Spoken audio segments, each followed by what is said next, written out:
The Buffalo Bills are now 7-4 following their loss last night to the Houston Texans. They'll next be in action next Sunday at Pittsburgh. A number of Bills players did pick up injuries last night, including but not limited to linebacker Terrell Bernard, who was ruled out with an elbow injury. We'll hopefully get more on his injury and plenty others later this afternoon when Sean McDermott speaks with the media. That is expected around 4 p.m. Bengals quarterback Joe Burrow officially questionable for this weekend against New England. Burrow has been out since late September with a toe injury, and Steelers quarterback Aaron Rodgers also questionable against the Bears. He is dealing with a left wrist injury. Good news, though, for the Colts. Their quarterback, Daniel Jones, will be in against the Chiefs after being limited yesterday. He was a full participant today. And then Lions tight end Sam Laporta looks to be out the rest of the season after undergoing a procedure on his back. It is Sabres game night tonight. They do host Chicago pregame at 6 for a 7 p.m. puck drop. All signs are pointing to Ukko-Pekka Luukkonen getting the start in net, and then Jason Zucker makes his return to the lineup. Zach Benson does not tonight, but head coach Lindy Ruff did say it was a possibility earlier this morning. And then 3 other games tonight, also at 7, the Penguins host Minnesota. 8 p.m. sees Carolina out in Winnipeg. Then at 10:30, the Bruins there out west to take on the Kings. And in college hoops, Niagara on the road at number 5 ranked Duke. Tip-off at 7, and that game can be heard over on AM 1400. Sports Talk on WGR is presented by Paramount Plus. You can't count on much, but you can always count on Sundays with the NFL on CBS and Paramount Plus. Watch your local NFL games live every Sunday, all season long, and visit ParamountPlus.com/NFL to get started today. It's your Paddock Chevrolet Sports Update. Paddock Chevrolet celebrating 90 years of being your hometown dealership. I'm Zach Jones for WGR Sports Radio 550.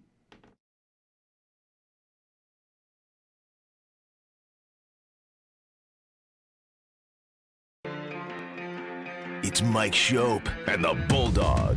Well, when they hit their quarterback 12 times, I don't like that. I don't like that stat at all. It's not a healthy way to play or a healthy way to keep our quarterback healthy through the remainder of the season. Back to pass. Allen has time, now steps up in the pocket. Pressure coming, and he's sacked from behind. Absolutely drilled.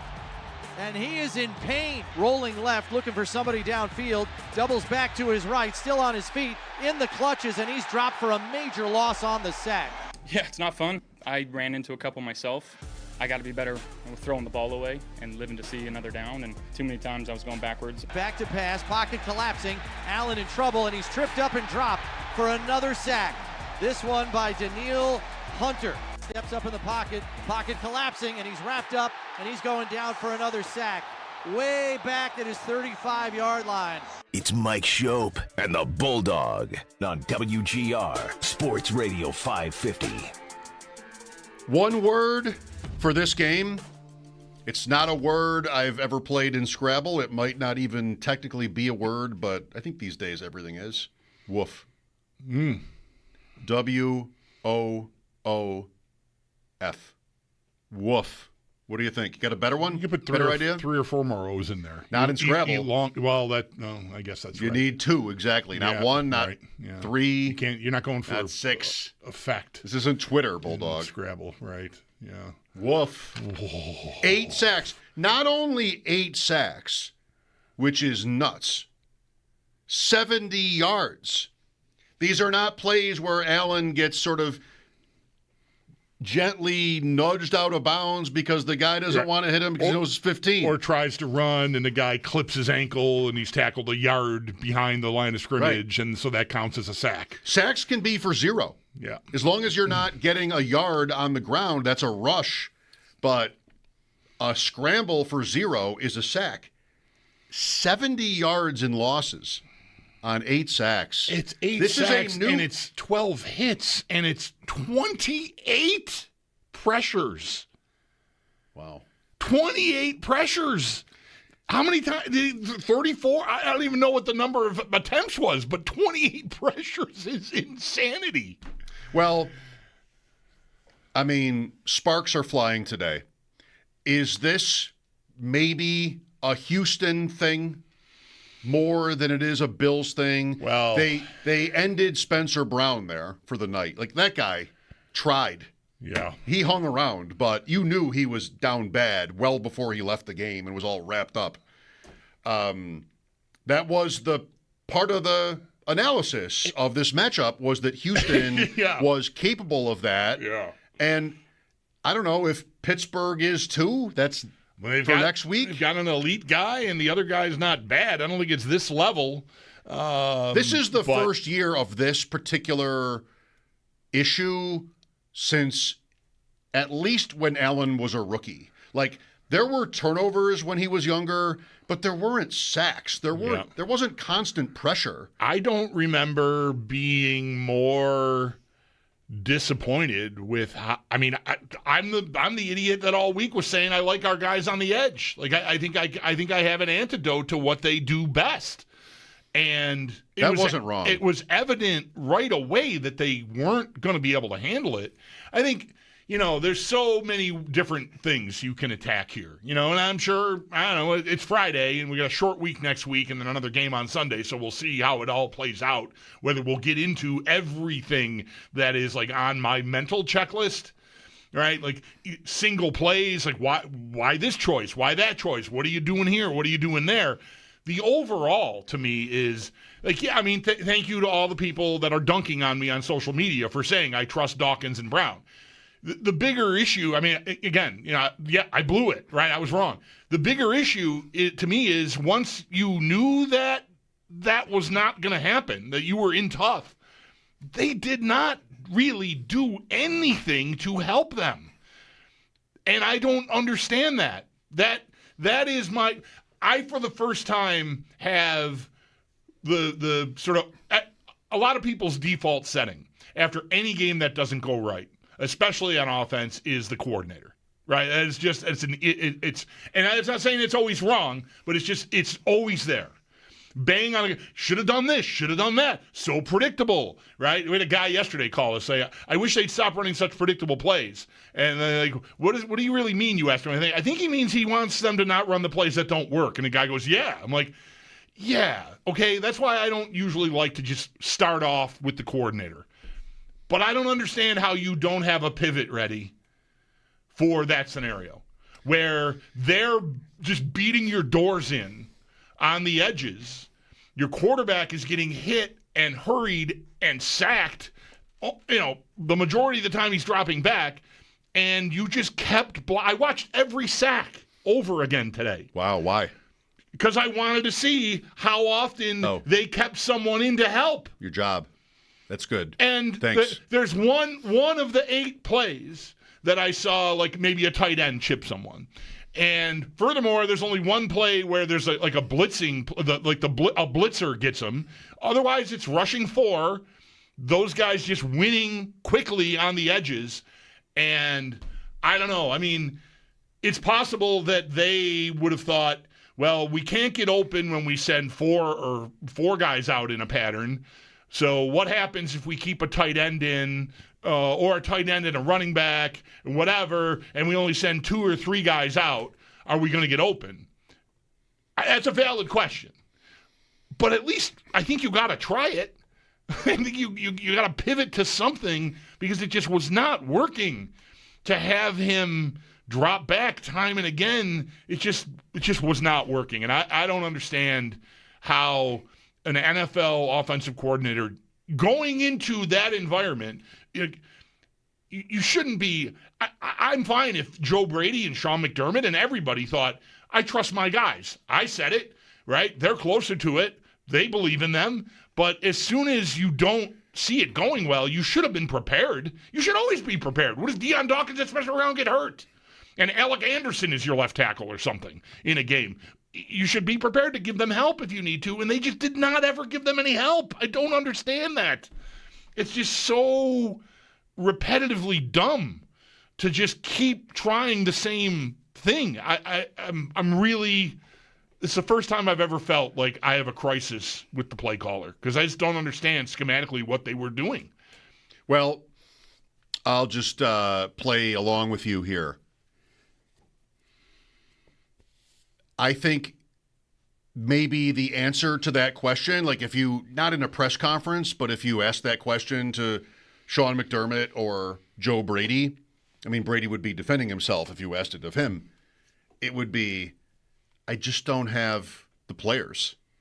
Like you sure, if you want to devote Jackson Hawes to one of those 2 guys, but you can't devote him to both. Right. I mean, you just want to go 2 tight ends, Reggie Gilliam all night, do the opposite of last week, sort of revert from the thing that everybody kind of thought was the elixir last week. I mean, they wouldn't want to do that. They were also never out of this game. There's so many different parts to this. Allen, just in that one McDermott soundbite, we've been talking about how you sort of, you're the one who says it. You detect these kind of like hidden messages, if you will, from McDermott. Like, we just don't want to get our quarterback hurt. Mm-hmm. And what an awful game. Even in a win, it would have been. Last week wasn't that much. They did win. I mean, it wasn't that much different. Like, he just taking tons of hits. And he's coming up on 30. Like, there is a long view here that I think is probably relevant to them and should be. I don't know. You want to take Brady on, you can. You want to take McDermott on or Allen on, you can. You can take on anybody you want after a game like that. You want to take on the defense, you can. They just don't have enough talent. And I think, not that I know anything like Brady would or could do that job or anything like that, but he does not have a player, including James Cook, by the way. He does not have a player he can go to in moments of stress. He does not have a get-out-of-jail-free card on that roster. And that, I know, is what we've been harping on constantly here, but is it wrong yet? Like, so Terrell Shavers goes 4 for 90 against Tampa Bay. What's his over-under for yards on FanDuel yesterday? 22. Guess what? 0 targets. Who is Tyrell Shavers? Great story. We love a story. Who is he? Shakir had a night. 8 for 110. Like, that guy had a night. What's the ceiling? You can't. There's nobody who can save you. The guy who it could be is Coleman, but, you know, he missed a meeting. So, and then they scored 40. They had the nerve to go and score 44 points. And he wasn't helping them when he was on the field anyway. No, okay. But there's somebody where, like, game on the line, if anybody on this team can bail me out on a passing play, I don't know who it is. Maybe it's him more than anybody else, I think. But I know. I know. Yeah. I'm not here to defend Coleman exactly. I just don't think they have the talent. And if they can't block for Allen on a team without somebody who can just, without a Monroe St. Brown or somebody who can just, like, save you. That's not even the best example. Somebody great who can bail you out. Then they're in real trouble. Now it's Pittsburgh. And not that anybody needs to hear this, but I spent, let's say, less than 4 hours this morning. Okay. On the play, because it was less than 4 hours on the playoff machine. But it may have been 3.5. You better win next week. Like this weekend, Sunday is suddenly pretty big. New England, Cincinnati is big. Because if New England wins there, I mean, maybe just sort of write the check. I already feel like that sitting here right now. Lines moved to 6. Like, it's Burrow now. Yeah, all right. They're not that good, right? Yeah. I don't want to give up on that, but we can argue about that I'm going to later. pick the Bengals. Me too. I am too. Give me the 6. I am too. Right. And then Pittsburgh, Chicago. Because if Pittsburgh wins, then, like, they're in the wild card conversation. Everybody's kind of waiting for them to just lay down for the Ravens. At the Bears, aren't they, like, is it 2.5 they're getting at Chicago? Anyway. No, you're in the mire now. You're tied with the Chargers. You have one more win than Pittsburgh. Hence the point about their game with Chicago on Sunday. Jacksonville is nipping at your heels. This team you just played last night is one game behind you. Watch out. With a tiebreaker, head to head on you. Watch out. So, don't you think? Yeah, if that team can figure out how to play offense at all, I mean, that feels to me like, not to overstate things, like, recency bias and whatever. Since the Bills got this good, right? Look, 5 years running into season 6 or whatever we are here of this, I feel like that's the best defense I've seen in the league in a single game. I don't know if, like, I was listening to Brownie and Steve. I usually do on my way in, and Chris said, like, home versus road, they're different. They're still good, but they're just a different beast. Houston? In their building, yeah. I have not seen a defensive performance that was, the secondary, the picks, causing fumbles, the pressure, the interior, everything about it. They looked like the best defense I've seen in 5 years. Well, there's two sides to that. Who are they playing? Right. Right now. I think the Bills, I think it's been true on defense, and last night it looked like it might have been true on offense, where, like, this is a team you want to play, the Bills.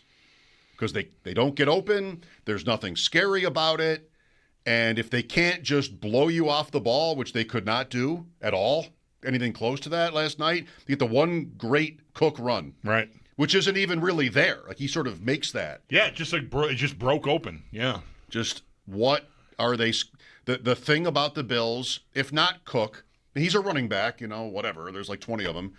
The thing about the Bills that scares you as an opponent is Allen. And when you get that kind of performance up front, okay, like – you're cooked. Yeah. It's not that hard. And on the other side of the ball, there was absolutely zero pass rush.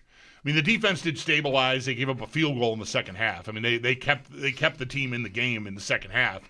But they had their warts, too. That drive after the Davis kick return was just a killer with a minute 40 or whatever they had to work with, and they just right down the field with Davis Mills, right? But part of that is there was nothing. It was like polar opposites as far as pressure on the quarter. Davis Mills and his giant neck all day back there. Like, he just did not really feel any heat at all. That drive, like, how did you feel watching it? Houston is up 10-9. Mills is terrible. Like, there's every pass, even the completions were off. He's 4 for 13, maybe at the time. He finds Kirk. Okay, well, he's open. Wide open, would you not agree? Mm-hmm. For 10-9. And then you get the Allen pick on the tip. After that, Houston doesn't want to try. They want to hold on. Like they've got their blanket and they're holding on to their blanket. And okay, so 13-9, and I'm sort of like, if I smoked, I'd have a cigar, because like the Bills are just fine here. 13-9. I actually wrote out a tweet. It's halftime here in Houston with the Bills up 16-13. Because to me, like, they were just going to drive for a touchdown and lead at halftime. And then get the ball coming out in the third quarter. Maybe I'll be right. People are like, oh, are you a time traveler? Are you actually there? Like, okay, well, I didn't tweet it. So then Davis goes all the way, and it's already 16-13. Like, I'm laughing. Like, this is classic Bills. Yep. They've got, just like last week, Allen's missing all the time, turnovers after turnover after turnover, and, they won by 12. Like, that's been how many games in the last 5 years of Bills football have been like, well, do we want to talk about their problems? Maybe. What kind of mood are we in? Because they're going to win anyway, and it's hilarious. So the Davis kickoff return, and now I think, like, Houston is probably cooked because Mills is so bad. Like, even the completions were bad. Just off. The timing's bad. The placement's bad. Come on with this guy. What happens? Finds Collins for 19, timeout. Eventually finds that big one to Kirk, if you remember, to get them to the 8-yard line with 12 seconds to go in the half. They throw incomplete, and they call a timeout with the clock stopped. This is amateur hour. Like, Houston just does not know, this guy does not know how this is supposed to work. And nevertheless, he has that slant to Higgins. Cam Lewis falls down. Mm-hmm. And, like, that's just there. You've got Taron Johnson adventures, and you've got that play, and somehow they are ahead again at halftime. And that's when I went, like, what am I looking at? Are the days of you can get away with all your flaws over? At halftime of this game, that's where my mind was. And still, I mean, I don't know if that had to be right, but right down to the last couple of minutes. Somehow, They had 4th and 27, Right. 4th and 1, red zone, they're still like, what would have been their chances to win before the Dawkins false start? It's 24 seconds down 4 at the 4th and 1 at the 17. Allen's going to run for the first down, automatic. Right. They have a timeout left. Like, who would you bet on? They're in, I don't want to say great shape. Who would you bet on? But they still. go the whole night. Everybody gets hurt. Allen cannot be saved in the pocket. Guys are out. Houston's defense. I'm at the 17, 4th and 1 with a timeout. I'm going to win. Yep. My wife was up. She got home from that Goo Goo Dolls. The whole time, like, 4th and 27, like, you watch, they'll get it. Easy game. 4th and 1. You watch, they'll get it. Well, you get a play like that. How do you lose? Right. You should. I was texting with Sam. Will be with us in a couple hours. I was texting with Sam last time. Like you yank that play out of your, you know what? You win. You win the game. It's just and instead it's just like a footnote. It's not going to exist in our orbit ever again. Houston, maybe they'll laugh about it because they got away with it. Yeah. I'm just so. It's disheartening, and I don't get usually disheartened. I'm stunned that they had such a tough time handling them and didn't do anything about it. Like that's two different things. Because okay, you got they're elite. Your one guy was compromised. Okay, what am I going to do about it? The same thing I am doing all night. What? That just blows my. Maybe you're right. They just don't have. Like I did say when laying that out initially. Like if I'm Joe Brady, maybe I think if I take guys out of the pass pattern, I'm digging a grave for myself because I can't win when I have 5 guys out there running around, let alone like 2. So what am I? But at inception, you're doomed. You're getting beat like a drum every play. That's just new. That is new. That I did not. I mean, there's a reason why I felt like as confident as I did about those guys. That's not going to happen all the time. I mean, you're not playing those dudes. So, and if Allen finds Dawson Knox on 4th and 6, or Dawkins doesn't false start on 4th and 1 to begin with, and they get a first down and they find their way into the end zone and they escape, there's a lot of, well, let's just hope you don't have to see that team again, right? Because it's a little like maybe like Baltimore was last year. Like this is a bad matchup, and okay, I trust my guys, but at that team, holy kryptonite, Batman. Sorry, mixing up superheroes. But they didn't get it, obviously, and so you're left with, holy cow. And again, to me, yeah, I'm not worried. I don't know. We'll see what they can handle against Pittsburgh. See how healthy Spencer Brown is in 10 days. But I don't expect the Bills to have a crisis every week at offensive line.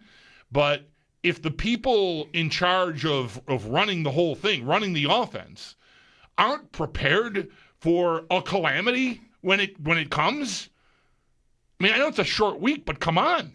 Like I already said, any week you'll go into a game, one of those guys could leave in the first series, or both of them. And you might have to do something different that allows you to protect your quarterback a little bit more.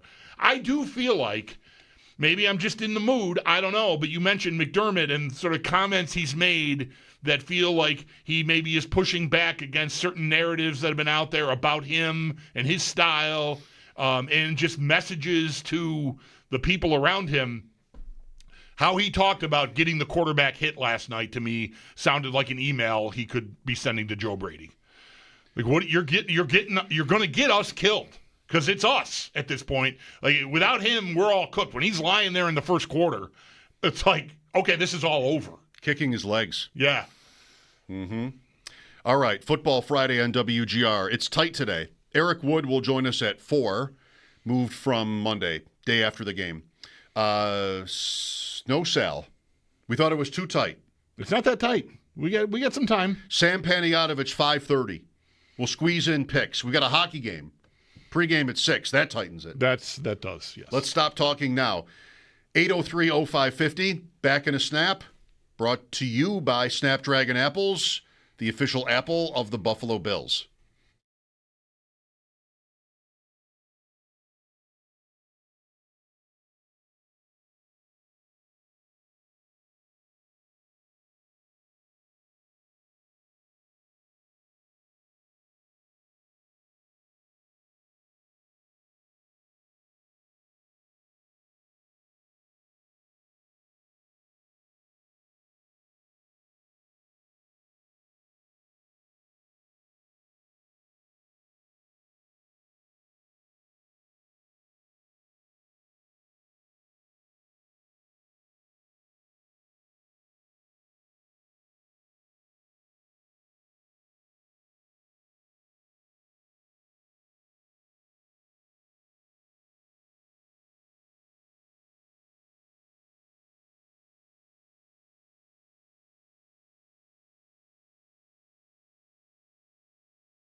He caught a beautiful pass. If his feet were just a couple more inches the other way, the energy would be a little bit different, right? Even though that those guys got to our quarterback, but the energy would just be a little bit different. So it's a game of inches. You would think that it was a full game, butt whooping, but it's just football, man. Thursday night ball. I'm guessing Dawkins here? Yes, sir. Okay. Football Friday on WGR, brought to you by Celino Law. Car crash? Call Celino, call the 8s. And by Crosby's Pizza and Subs, Crosby's Hometown Fuel, game day ready since 1922. 803-0550. Try to keep it tight. Here's Tom with us. Hi, Tom. Not tight. Alex is next. Hi, Alex. Hi, good afternoon, gentlemen. So that comment, "What are we doing here?" by Josh Allen kind of tipped the boat for me. I think now we're in official, reevaluating everything. And if I'm trying to be empathetic and put myself in Josh Allen's shoes, I know he's talking to Trubisky, but he's thinking about the coaching plays and the strategy. I have to question everything that's going on with this organization right now, because our offense has been the issue all of our elimination games in the playoffs. The offense has had the ball at the end of the game. The defense has been doing what they need to do to give the ball to the offense, and then the offense doesn't come through. And there's a conflict there's Brandon Beane, highly recorded video audio of him on WGR saying that the offense isn't the problem. Well, Brandon Beane, I'm talking to you right now. The offense is the problem. Okay, Joe Brady, the scouting report that you're coming up with pre-game is not working. It's pretty obvious that where their strengths are for Houston. Their weakness was up the middle, and we did it one time, and it worked really well with Cook. We should have kept trying to attack that middle. So Joe Brady has to adjust his pregame and his in-game. And then, of course, Sean McDermott's decisions. This was a field goal game. This was a field position game. And time and time again, even the head coach is putting stress on our Superman. But Superman does have kryptonite. How? And yesterday. Are you reading? How? What's McDermott culpable for in this game? The play calls, not punting when we should have, because this game was. When should they have punted? Position. I can't remember off the top of my head, but there was a couple of plays early in the game where I'm like, you got to punt the ball and put him back, because their offense. I don't respect Houston's offense. Okay. We only respect their defense. Bulldog, you know when that was? When should they have punted that they didn't punt? I don't know. They went for it deep in their own territory and got a first down early in the game. And then the only other time I think they passed up a field goal, I don't know about punting, was they went for it on 4th and 1, turned into 4th and 6 because of a false start. But the series before that, they were further out, 32-yard line maybe. They could have kicked a field goal, I suppose. But they went for it on 4th and 1 and lost yardage and turned the ball over. That play to me is right, and that sequence was all Cook. He had a long run, and I think people are rightly pointing out. I think he wanted to get out of there. He tapped out, and then they called him back in, and they kept giving it to him. If you watch that play closely from there's a end zone view behind the Bills. What I don't understand about that play. And it is the sequence that Allen goes to the sideline and is seen saying, what are we doing? He probably is frustrated about the play calls, but it's also possible what are we doing is, why did my right guard just completely miss the guy? So there's a lot of things he could have been thinking there, but it's probably frustration with the overall, right? There is nobody in front of McGovern on that play, and Allen is under center. And how he doesn't just take the ball without even telling anyone. I don't think you don't have to change the play call. You don't have to change anything.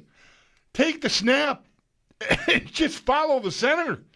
He would have had the yard easy. Well, okay. And that is very confusing to me from Allen's standpoint. I don't know when they were supposed to punt that they didn't punt. That's early fourth quarter, and they're at the Houston 23. Yeah. So that couldn't have been it. Here's Shane next. Hi, Shane. Hey, guys. Thanks for having my call. I'm surprised I got on so quick. But, honestly, Bulldog, kind of similar to you. I mean, nothing against you guys. I haven't been listening to, a lot of Bill stuff today because I just can't stomach it. And I was with the Bills, honestly probably till that fourth down at the end of the game when the ball hit the ground. I thought they were going to do it, and since that moment, my perspective on the season has just completely changed. They just seemed like a different team. They showed up. They didn't show up yesterday. You know, McDermott doesn't even seem like he wants to be there. He's just got this 1,000-yard stare. Josh feels like a different person, and maybe just deep down they just know they don't have it this year. Those are different things. If they know that and there are about 100 people this would be a blanket statement about, I'm sure there's a wide range of opinions about what they think they're in for. I mean, I'm not listening to McDermott doesn't want to be there. Why? Because he's not more demonstrative. I like his demeanor on the sideline. I don't think it's bad. I think it's good.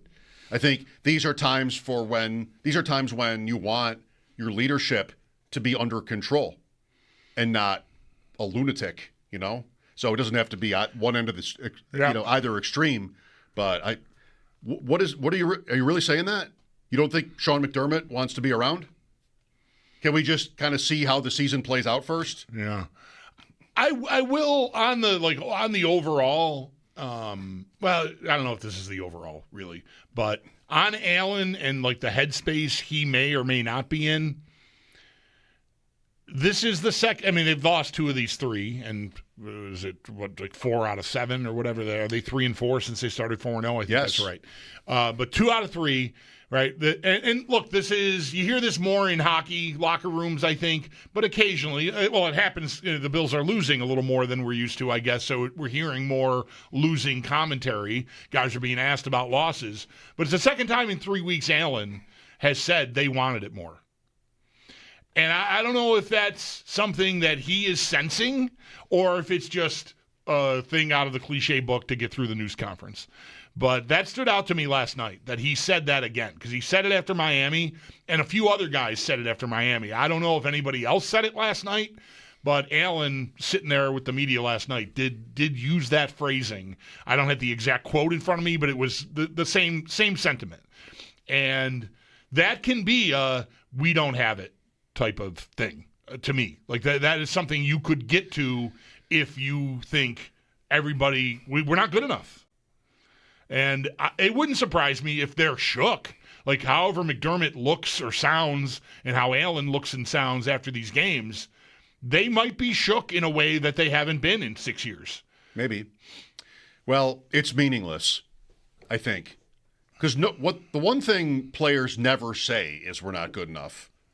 Nobody ever says that. And I think they would think it. Lots of teams would think it. But nobody ever says that. What you get is more, not even really that adjacent to that, but just like maybe it's effort. Because you'll get away with that. If you're a star, what did Thompson say on Wednesday night? Maybe we have passengers. Yeah. Huh. Want to name names? No.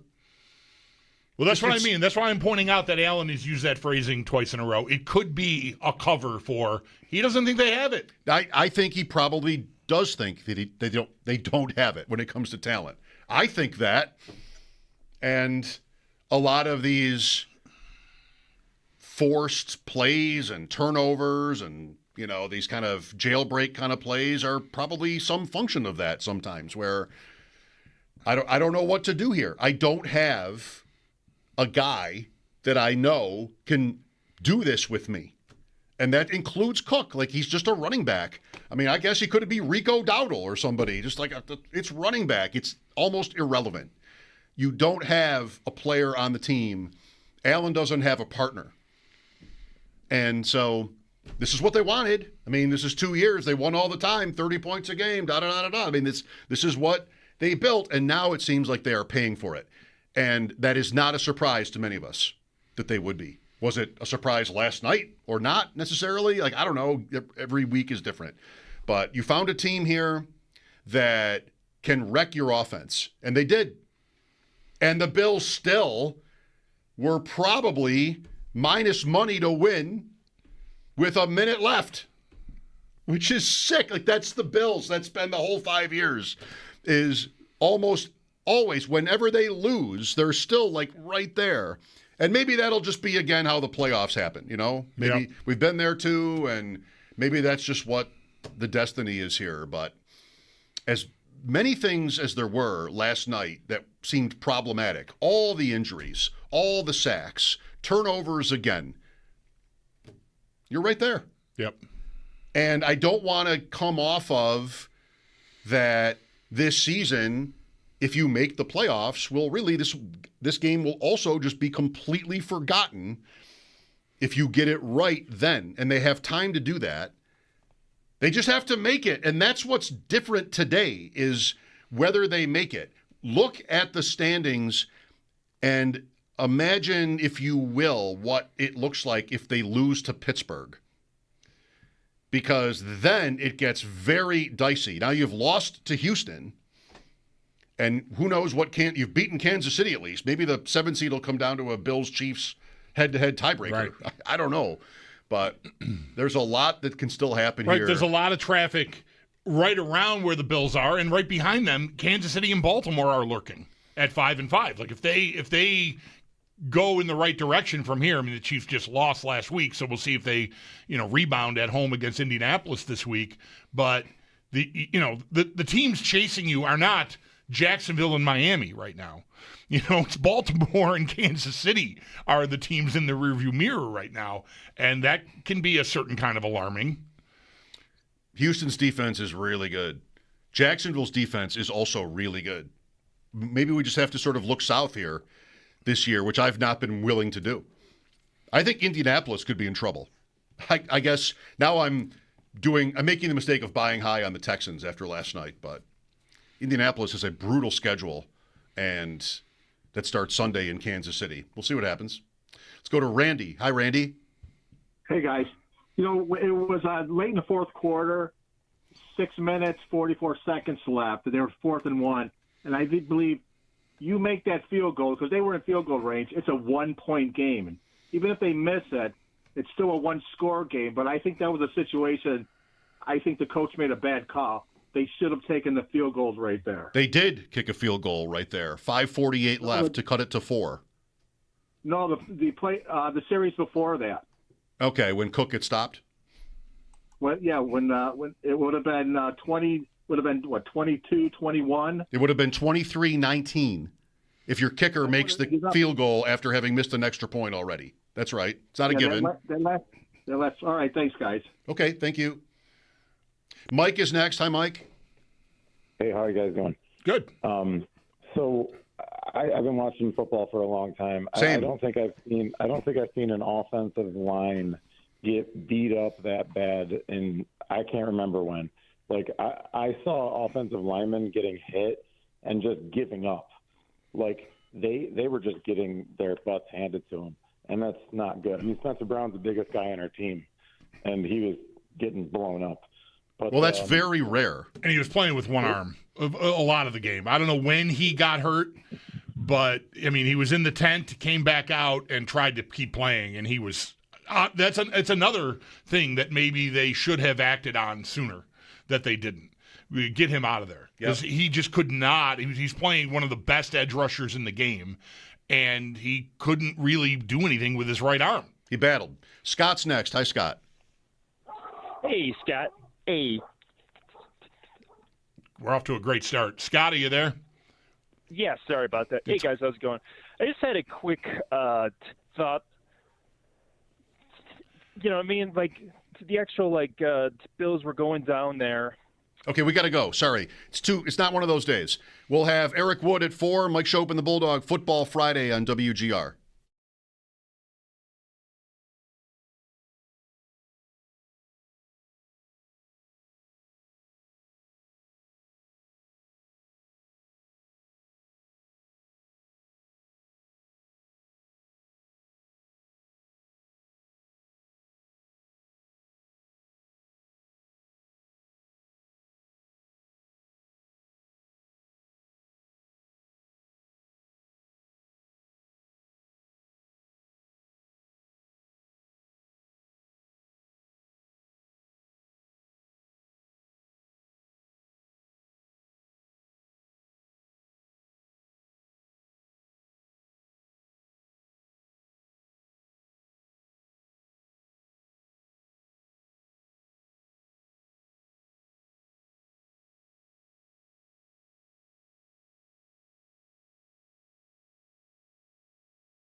Friday. Eric Wood today. Ross Tucker, normally Tuesdays, will be Monday. Next week's short with Thanksgiving, and then the Sabres also play Friday afternoon, so I'm thinking we won't be on a week from today. But we will have Eric today to help us figure out what happened last night. Sam Panayotovich has not been on yet, but he will join us at 5:30, and we'll have to get picks in because it's Friday, and that's hugely important. We'll manage. We do that with Sam? Before or after? I don't want to expose my picks to Sam. Things are that sad right now? I don't feel. I'm not 100%. I don't want to show my work. Okay. To Sam. He might just want to tell us about his new leaf blower anyway. Yeah. You might not have to worry about it. Let's go to Sean here. Oh, it's loud. Sean, go ahead. Hey, guys. Good afternoon. I firmly believe that this is the official beginning of the end of this entire regime, this entire situation. I don't believe I'm overreacting. You take a look, just the eyeball test. This team, obviously, especially on defense, old, slow, small, weak, soft, across the board. Against any team that has a formidable defensive line, our offensive line goes back to, turtling up and not really getting the job done. They're physical. They could be bullies against the bad teams and the bad units for the most part, but when they meet an equal or above, they turtle right up. You take a look at the skill position players. I mean, we've got holes upon holes going into next season. I'm already at next season and talking about that because you've got the Patriots with cap space galore, a great quarterback in the making, a great coach. We're not having a home playoff game for years to come as far as I'm concerned because they're the destination now for free agents. Nobody's going to be wanting to come play for McDermott and for Allen, who looks like a kind of a deer in headlights all the time these days. It's an indictment on Bean for constructing this roster the way that he has, hanging on to players for far too long, bringing back old players to fit this complex scheme that everybody got to have scheme knowledge, and then they come and they get bulldozed. So screw the scheme. I want a different scheme. I want different players. I want a different organizational structure from top to bottom because this thing has run its course. I'm sick and tired of playing both sides and being like, it's Josh is doing all he can. He's at fault too. He's definitely regressed to a point where he's a little bit – the only thing that I can recognize is the 2019 version of Josh right now. This is what it looks like. And it's got to change. Otherwise – I don't know. Otherwise, we are officially just going to have zero chance when Josh is 34, 35, even if he's in Buffalo at that time. And maybe we can do an Elway situation where he's, a borderline old man and finally gets one. But I don't see it coming in the next 2 to 3 years with the whole – you got 2 linebackers to fill. You got edge still to fill after years of trying to pour millions and draft picks into that spot. Nothing. It's ridiculous. So you've got the D-line still, the linebackers, wideouts. All of those positions need to be addressed in the offseason. Oh, not to mention the safety on the other end of Bishop. Bishop has been a nice development. I'll take that. I'll take that as something to move on from because I'm not sure you're ever going to stop talking. Bishop had a few incredible plays last night. Yeah. I want to say overall, I don't know. Is Kansas City not a good team? They're 5-5. They're behind the Bills. I don't know. The Bills certainly didn't turtle when they played the Chiefs. And they've had good days this year. But the overall here, I don't want to cherry pick out things I disagree with. For the first time in all of this, to me, I don't feel entirely like all I want to do is push back on Sean making those points. Because for the first time, I feel shook enough to think, I don't know, I just don't want to blow him up for being as negative about all of that. I think a lot of that is exaggerated, but, I do that when I'm emotional too, and I think Sean, his emotion came through in that call. I'm shook enough that I don't want to just shoot pigeons out of the sky on the points he made. Okay. I think it's possible that a lot of moderate fans are maybe like-minded. Like they're hearing those points and maybe even thinking some of those points themselves and wondering if we're all going to be the last ones to leave. Maybe. Let's take a break, then we'll bring on Eric Wood, see how fired up Eric is after last night. Sam Panayotovich at 5:30. The Sabres home to the Blackhawks tonight. Pregame at 6. It is Football Friday. Mike Schopp and the Bulldog here, WGR.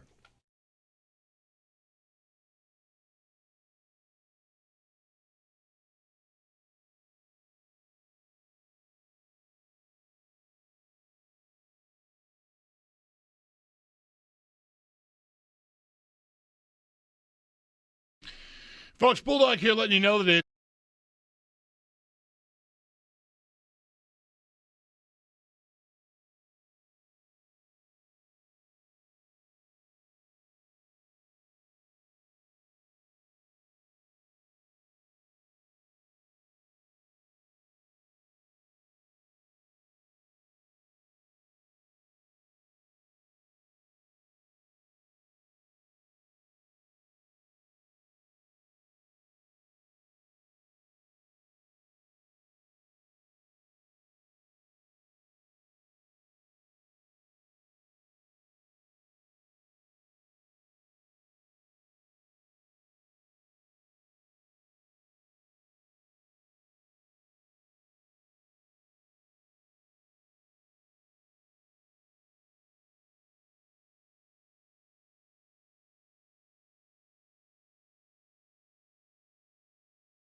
Bulls are now 7-4 following last night's loss to the Houston Texans.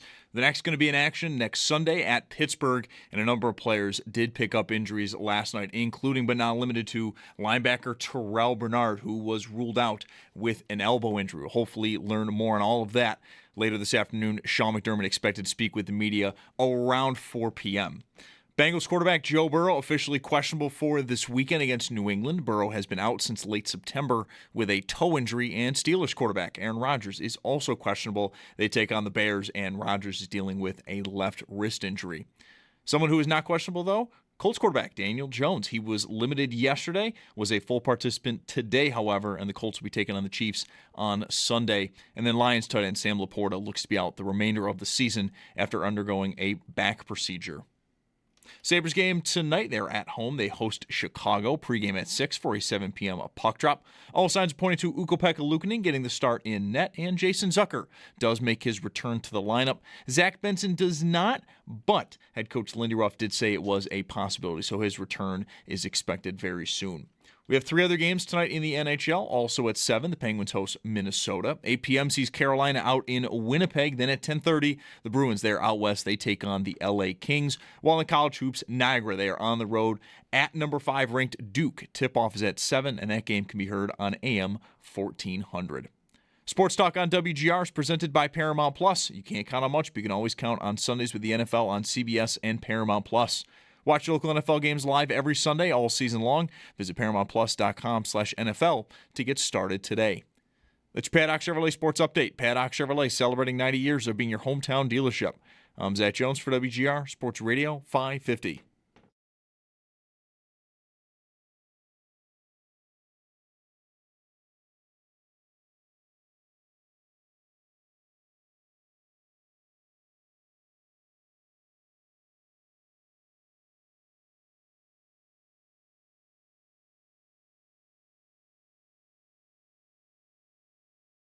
Well, I guess I deserve it.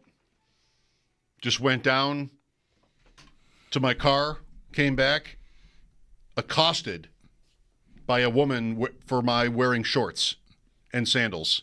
Does not approve. The sandals are a bit much. Do you still think this means I'm dressing like a jerk? Yes.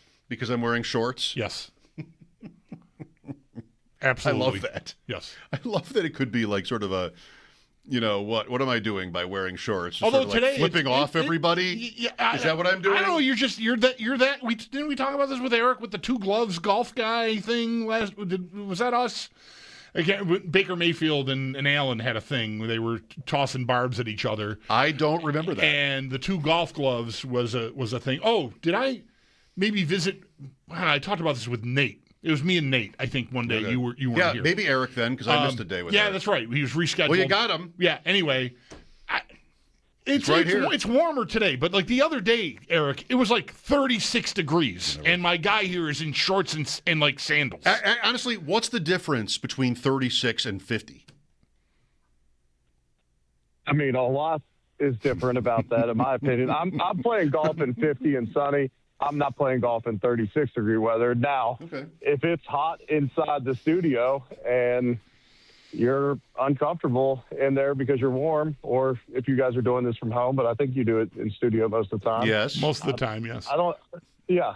I mean, there's a lot of guys at the facility with the Bills that wear sandals or shorts or whatever to work just because you're going to be inside most of the day, and I get that. You're in Florida. I bet you're not, bundled up. Yeah. I am in shorts and sandals myself. I was going to make a joke, but I didn't really want to rub it in and all that. But yeah, Bulldog. Well, the other day it was cold. Like there was like frost on my truck, right? And he's in shorts and sandals, and we talked about it. And I said, I think you look like a jerk. A jerk. I think you're the guy that people will like. Look at this jerk. Look at this guy. What is this guy trying to prove? Shorts guy in the winter. That's exactly it. Like, what are you trying to prove? What are you compensating for? I'm not. Wait, what? Just kidding. I'm not. I'm working in a studio for hours every day that's in the 80s. It's got to be 80 degrees in here always. The lights are right in my face.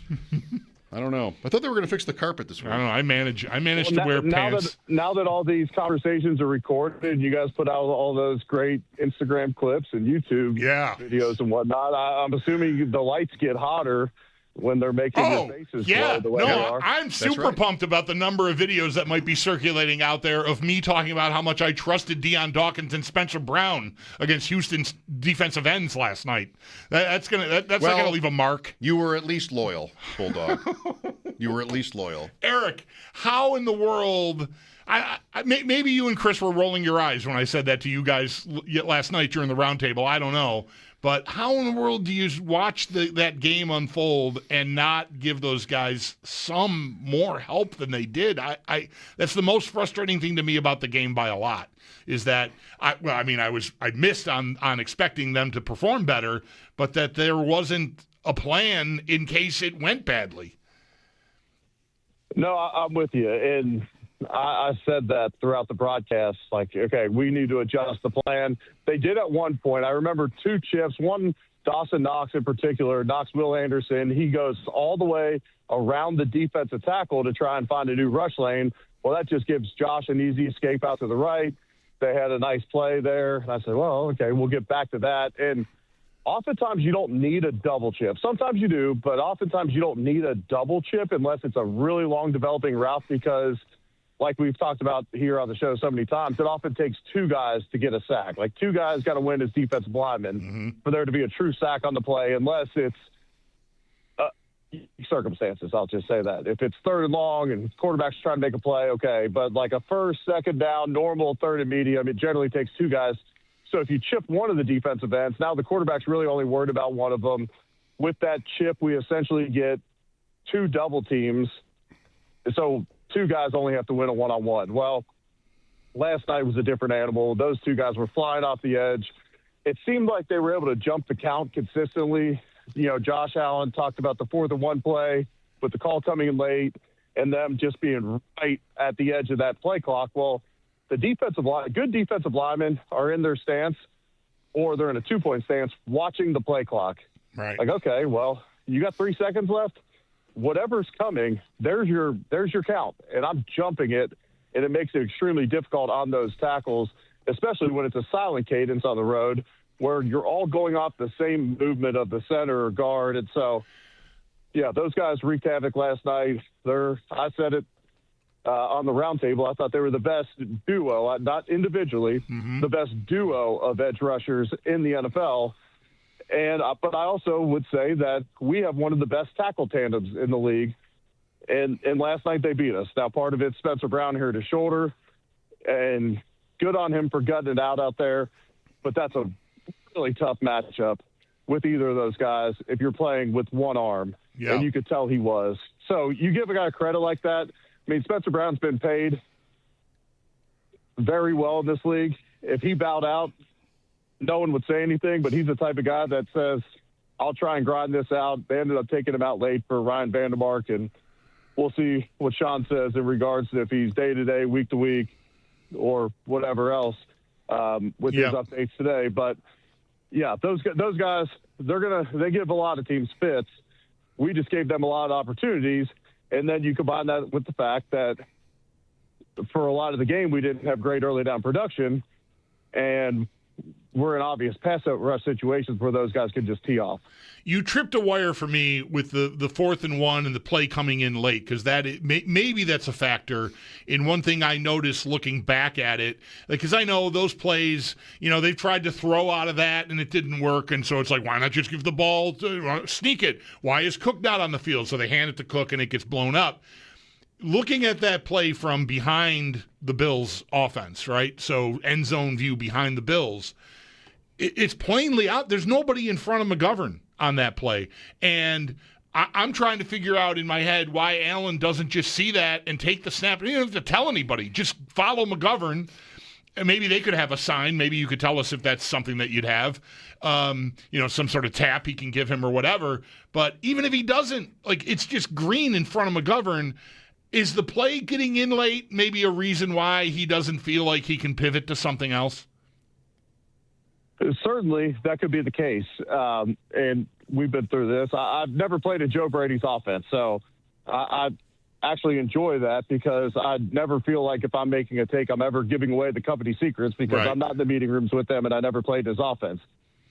From past offenses I've played in, you always have some type of, oh my gosh, they gave us this look, and you'd get under center, make a call, and the receivers, nobody needs to know it except for the quarterback and O-line. Like, we'd run that at times, and the running back's fooled. He's on his track to his, run. The receivers are out blocking like it's an outside run or whatever it was, and then we just run the sneak for first. The most egregious one ever, and one of my favorite plays of my career, we had 3rd and 7 against the Eagles at home. That was when the Eagles had the dream team. Ryan Fitzpatrick's our quarterback. I believe this is 2011.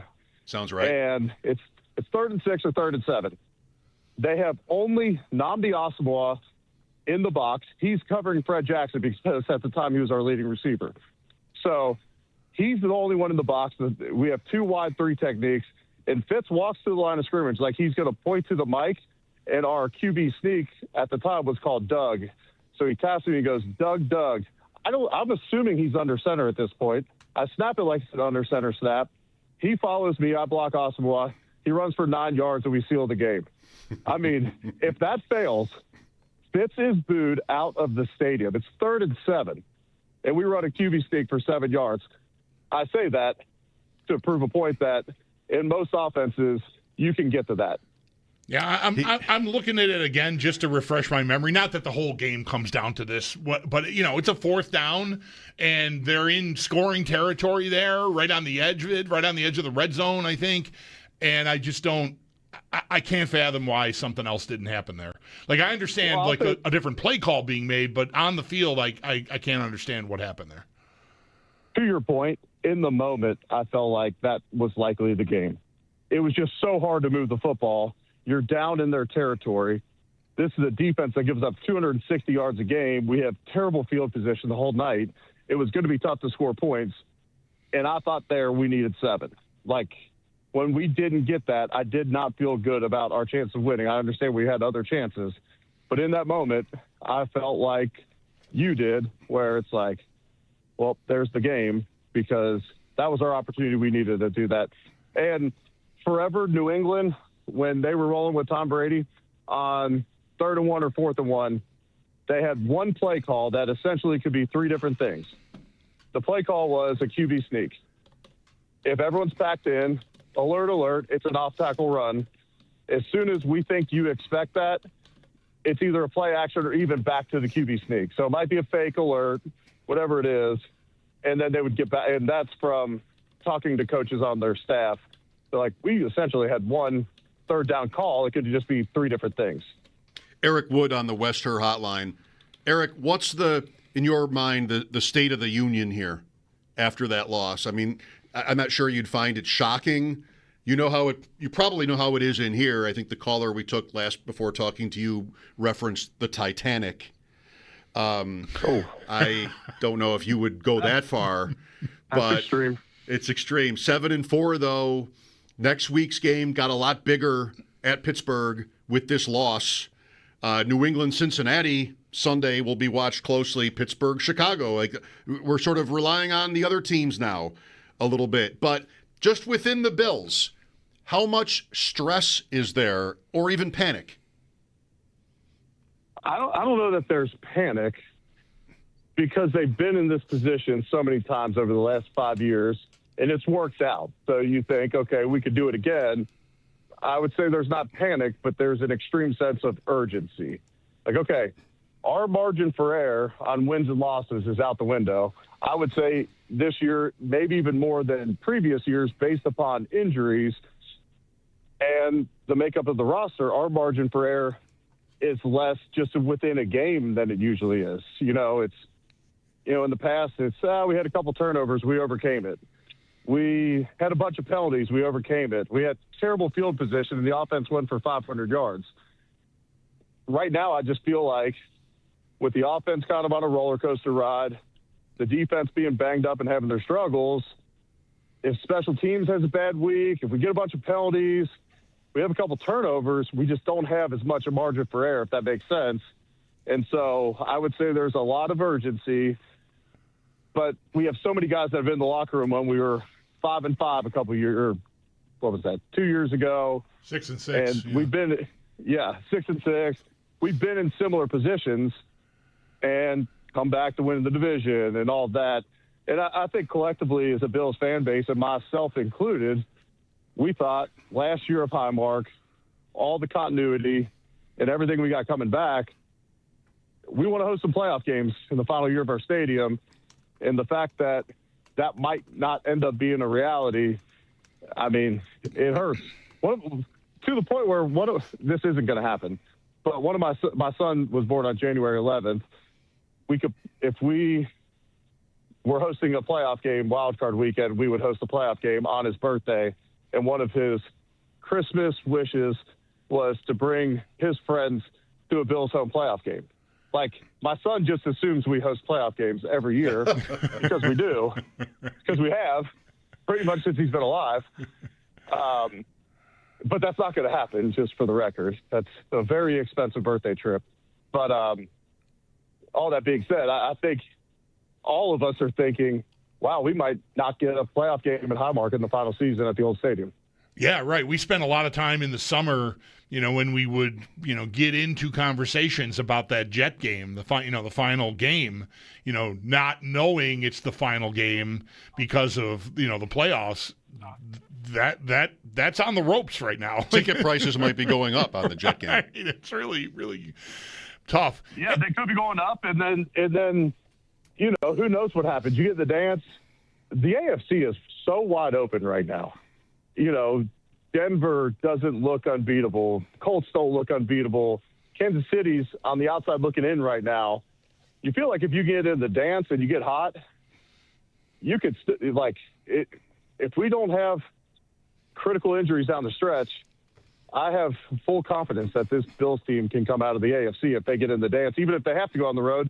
But there could be upsets to where they end up hosting playoff games there. Yeah.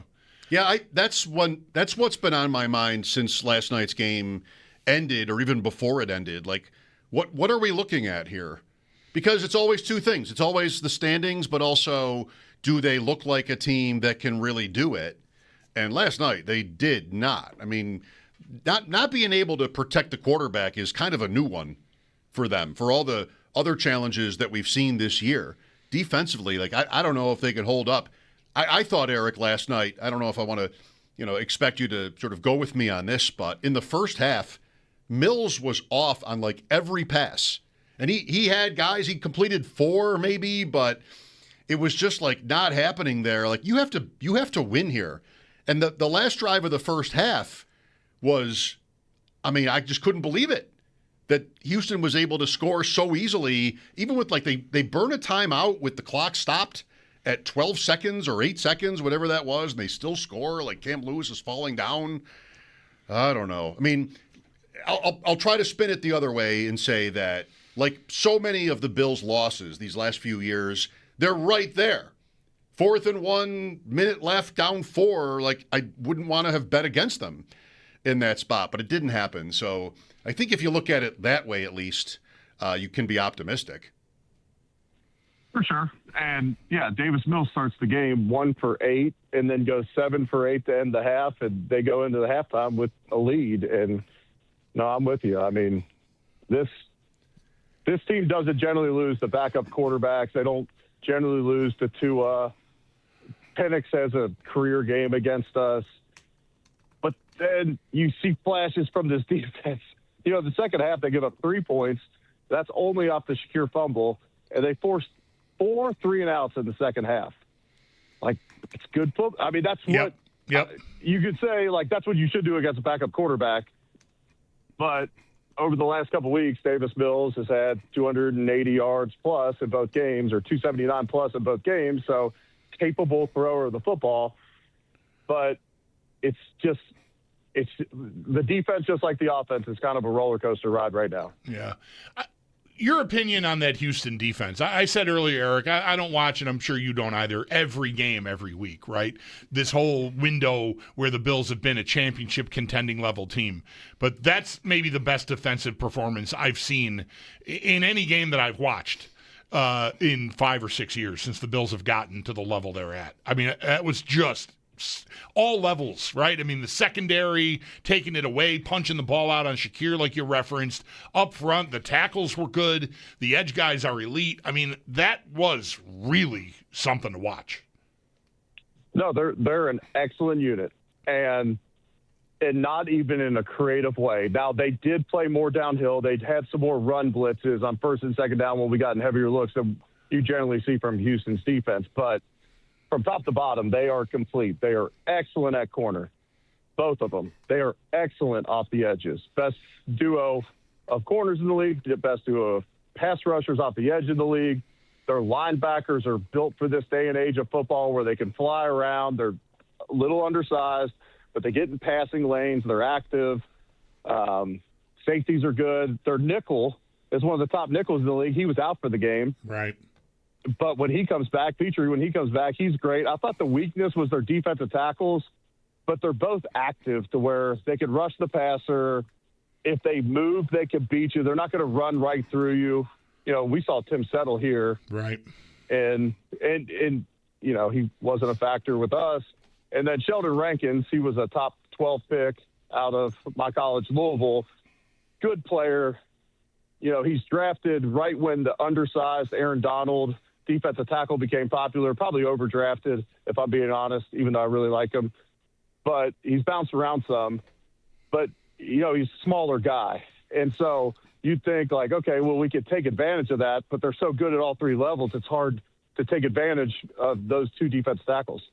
No conversation of ours with Eric Wood this time of year would be complete if not some reference to or question about the Thanksgiving weigh-in contest. So I like it. Are we doing that? What's the plan this year? I'm not sure. Probably not.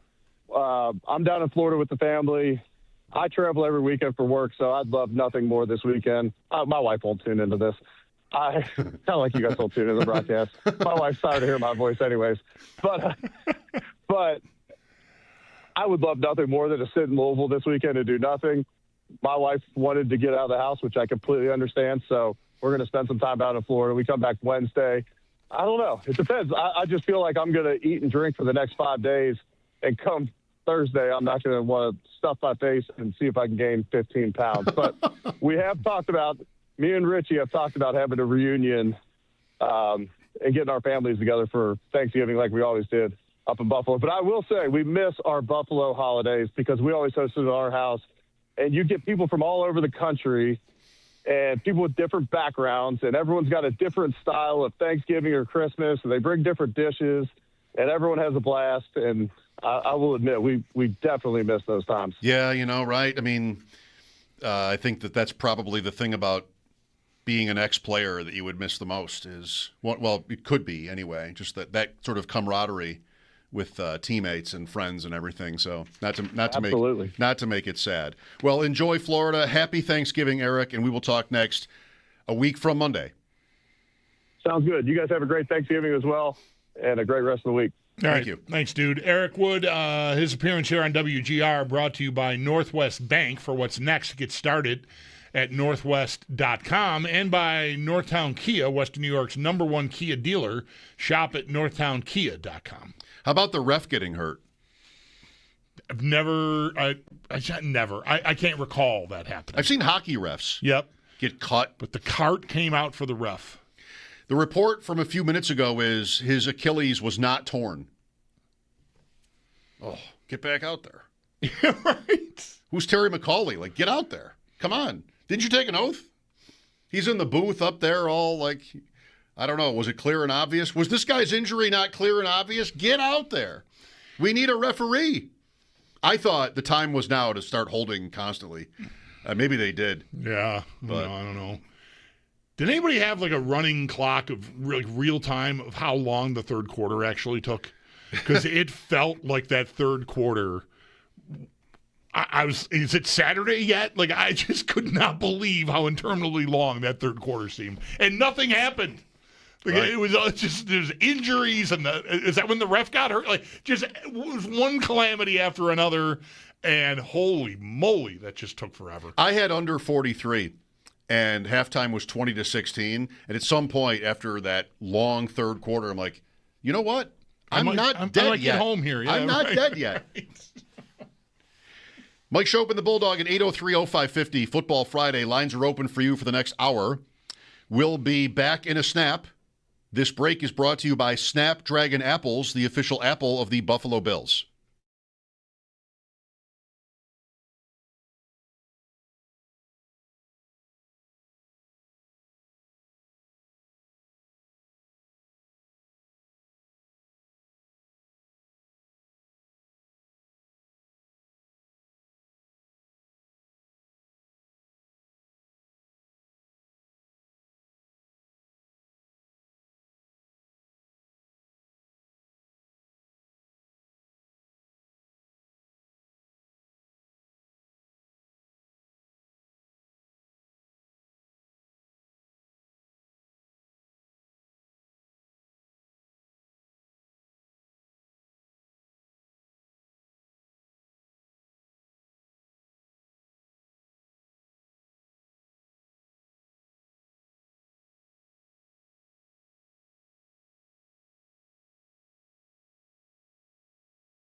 McDermott expected to meet with the media here in the next few minutes. We'll hopefully get some word on a number of injuries picked up by the Bills last night, including players like linebacker Terrell Bernard, who were ruled out last night with an elbow injury.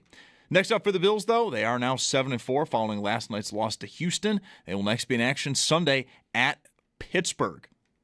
Around the rest of the NFL, Bengals quarterback Joe Burrow officially questionable for this weekend against New England. Burrow has been out since late September. He's been dealing with that toe injury.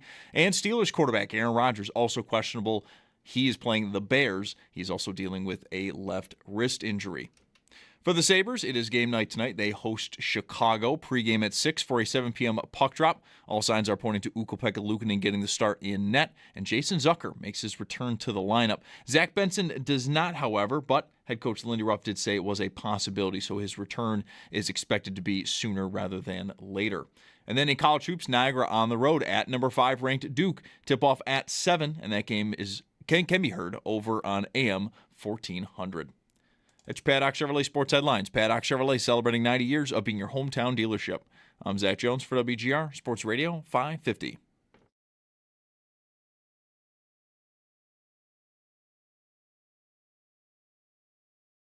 Yeah, it's not fun. I ran into a couple myself. I got to be better with throwing the ball away and living to see another down and letting us play some situational football and pinning them deep. And too many times I was going backwards, and I got to be better on that.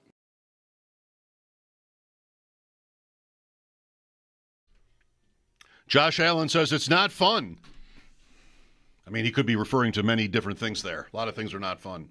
But probably getting hit constantly this year, last night, quintessentially, is not fun. It really is a new issue, isn't it? I mean, Allen has been so good at avoiding sacks. And, I mean, last year he never got sacked or turned the ball over. And we still complained, I think, largely. Sure we did. Because there wasn't enough upside in their offense, maybe. That's the factory we've chosen to live our lives in. I think maybe I'm guilty of this. I know I've been thinking it. That win over Tampa meant that we glossed over a lot of weird mistakes and misses of his in that game, like overthrows. Oh, sure, because it's welcome back chaos, Josh. Like we'll take the good with the bad. I'll trade you. I'll trade you an interception if it means I'm going to get big downfield explosive plays. Those really do, in reality. It's not just a theory. They help you overcome your mistakes. You just get the lightning strike, bam. So yeah, that's absolutely right. And it's funny. Like you want to circle back on it now, right? This got said during the week. It's like. And even yesterday or the day before, somebody brought up, him willing to, throw it deep, or even philosophically, right? That they took shots. Well, the Shavers play was a scramble drill. That was not, and so that was not a called play. And Shavers, I think, even said he broke their own rules by going where he went. But Allen loved it and threw it and the touchdown and woo, right?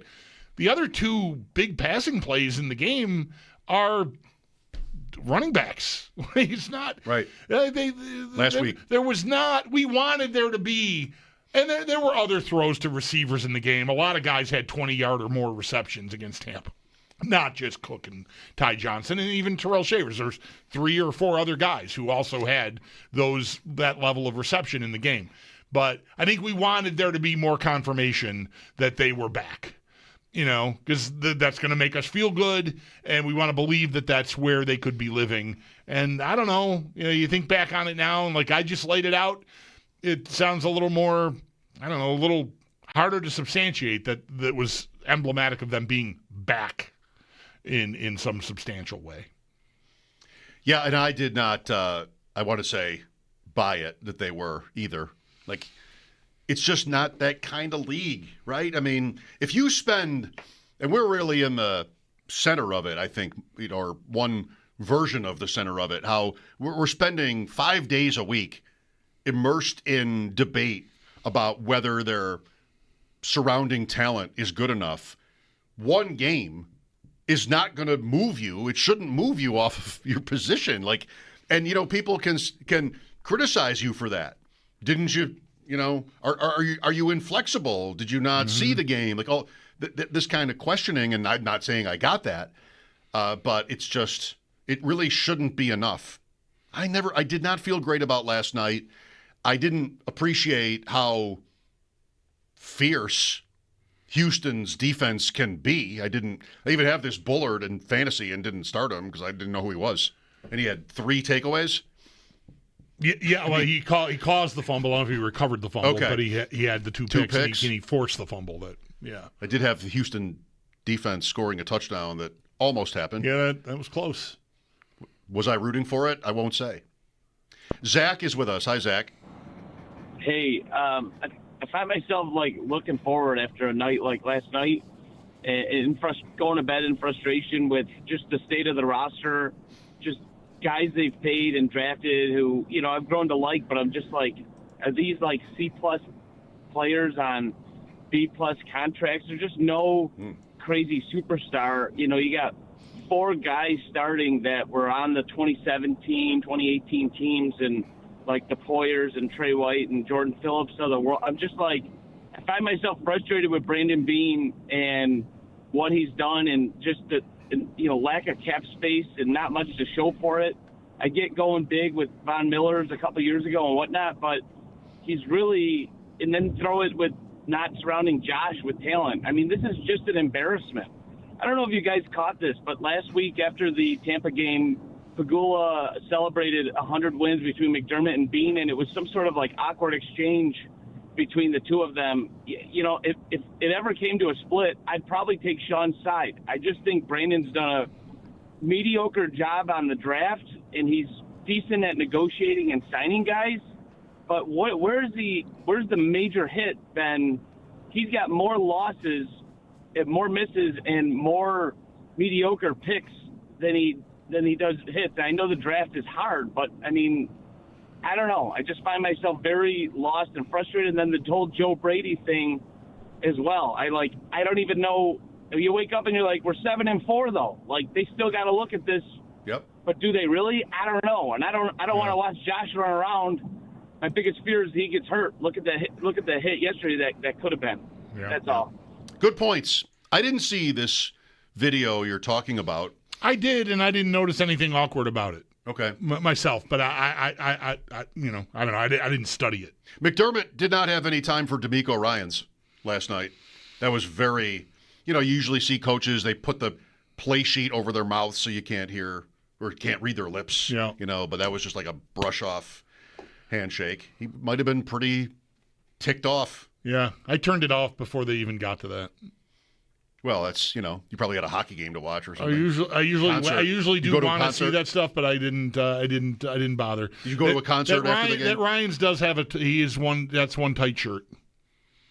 Well, McDermott can't be upset about other guys wearing tight shirts. No, I know. I did say that yesterday too, but you always ask me, and last night the best I could do yesterday was I got to see how tight this guy's shirt is, and he not only is the shirt tight, but he's got to have the arms folded so that the knuckles are behind the biceps, and he's just look at me, I could still play. You almost never see him talk either. Just I don't need you to prove. I don't need you to look like you can still play, dude. You're the coach. I don't need you on the sidelines imploring your crowd to get loud.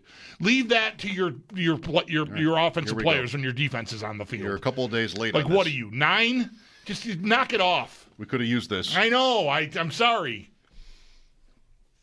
I should have studied. But you see, the Bills beat everybody, and these coaches that the Bills beat, they just come up to McDermott, and it's like a love fest. They just sort of hug him and talk to him forever, and McDermott loses to Houston. He's like, bye.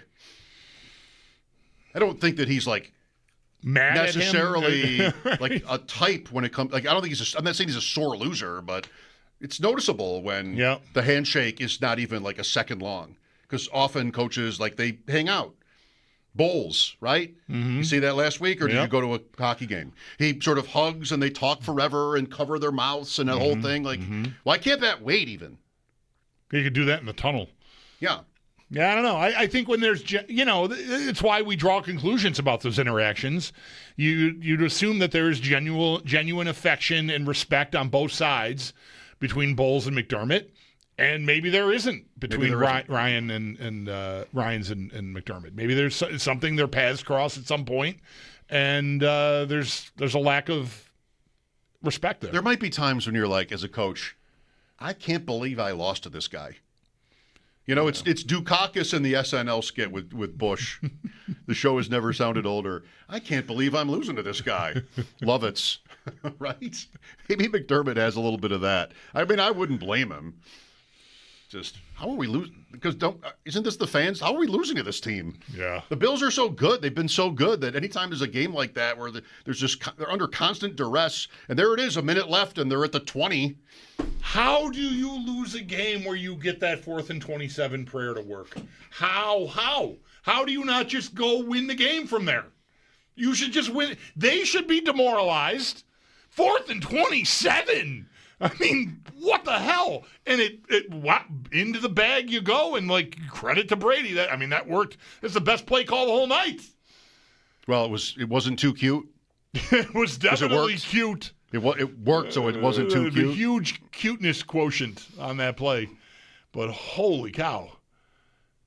You should win 100 games out of 100 if you get a play like that.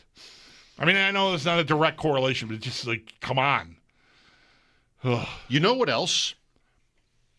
Help me out here. 1st and 10 after that play, incomplete to Davis. Did Davis played? Davis played. Incomplete to Davis. 2nd and 10, Johnson left end for 9. And I thought maybe he got it. There was one of these plays last night where somebody sort of tiptoed. It wasn't this play, a different play. Somebody tiptoes at the sideline. I thought they got the first down, and I thought to myself, you'd rather be short because 2nd and 1 is the best play in football. And this ended up being 3rd and 1. They called Johnson short at the sideline. Right. It must have been marked inbounds because the Bills called a timeout. I'm fuzzy on this now. Yes, they did. Yeah. So I'm 3rd and 1 at the 17. Like, that's better. Because now I can get my automatic Allen run. And time, you want to run the clock all the way out? I've got a timeout. The field goal could still tie you if you get the touchdown and the extra point. Right. I mean, it's late, but sure. Sure, but yeah, I mean, if there's 20 seconds left, I think we're still biting our nails. I just like that they ended up on that after that Johnson run at 3rd and 1 instead of 1st and 10. Because now I can have my sneak or whatever else I can play action off it. I can run Mark Andrews in a whirly gig move and walk into the end zone. I mean, this is advantage me. 3rd and 1 with a timeout left at the 17-yard line. Everything that happened last night, throw it out. I'm 3rd and 1 at the 17 with a timeout at 28 seconds. Who should win the game? But what do I get? I get a pass to Shakir, incomplete. Right. Anderson, holy cow, that guy! Great play by Anderson. In coverage, great play. Or does he knock the ball? He jumped and he looked like he almost tried to pick it off. He might have gotten both hands on it, but he didn't squeeze it, and it. Right. But yeah, and that that was there. So I'm throwing there. Man, this team in short yardage. Then 4th and 1 is Dawkins jumps. Right. And then the interception. Man, everything that happened last night could have just been erased. And the interception is also, I don't know. Allen doesn't get asked specifically about, like, what did you see there necessarily, right? He was asked, so what were you? He's like, I'm trying to get it to one of the open guys, right? And where he throws it, Palmer looks like he's going to the spot Allen throws it. There's a Houston defender right there, so it's going to be a 50-50 ball at best. But as it turns out, Palmer at the last second decides to go behind the defender and head like for the end zone almost. So the ball does not go where Allen thought Palmer was going. But further to his left, Knox is open from like the middle of the field to the sideline. No one is covering Knox. And I just assume Allen did not see it. The rusher, there's a free rusher coming, of course, right? There's a free rusher coming at him that might have been right in his view of where Knox was. I don't know, because it's one of these plays that I think fans are, we all pick and choose our hills to die on, right? But it's one of these plays that you can look at and go like I am with the 4th down where he doesn't sneak it. Right, on the one prior, the series prior or two prior. I'm not sure what happened here, but it's sort of inexplicable to me that you didn't just take the free yards. This play, I think a lot of fans are looking at it going, how does he not see Knox over there? I don't know. And if he sees him, maybe that free rusher is right in the lane where if he's going to try to throw it to Knox, I don't know. But Knox is, look at it. There's nobody around Knox. Well, I mean, I think it's been deserved, but I've given Allen so much credit for how heady he is and how much of a grasp he seems to have on down and distance and the clock and the score. Like he's been nails at that. But this is not an example of that. Right. And like here, is he just exhausted? Yeah, this maybe. game must have taken such a toll on him. Drunk, I don't know. This is like a must-win year. And I don't know. Who knows what's in his head? But one fan, I think I tweeted that play. If not, I just saw comments. Like one fan compared it to your criticism of him not throwing to Diggs in the playoffs 2 years ago. Well, and going for the end zone instead. Like same sort of concept. Although Knox is further downfield than Diggs was on that play, but whatever. Same point. Like yeah, same point. See, time is you want to run more time on top of it. And so I don't know if he just. I'm going to just hope he couldn't see him because of the guy coming at him. But I don't know. This play is 100% about getting the first down, and Knox gets him the first down easily, and he's going for the He might even kill score shot. on the play. He's so open. Yeah, I don't know. I just don't know what he is seeing there. Again, my best guess is that dude was blocking his view. I don't know. It's. In his defense, you'd want it to be right. Right. Football Friday on WGR. Sam Panayotovich at 5:30. Sabres and Blackhawks tonight downtown. Pregame at 6. Mike Schopp and the Bulldog, WGR.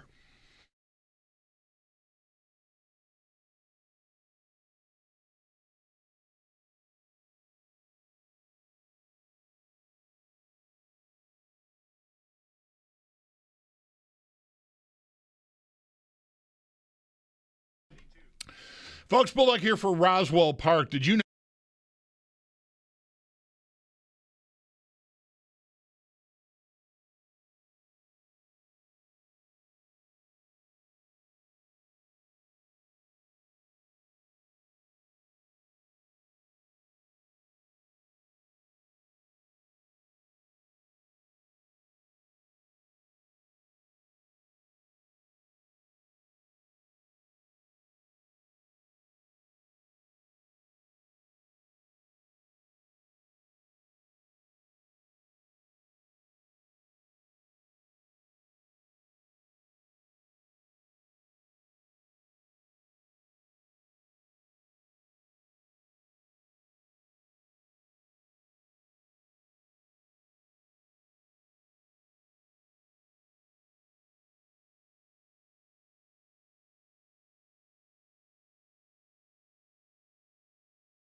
Want to send our congratulations to Janice R. She is this week's lucky winner of the Football Friday Tailgate Tray giveaway.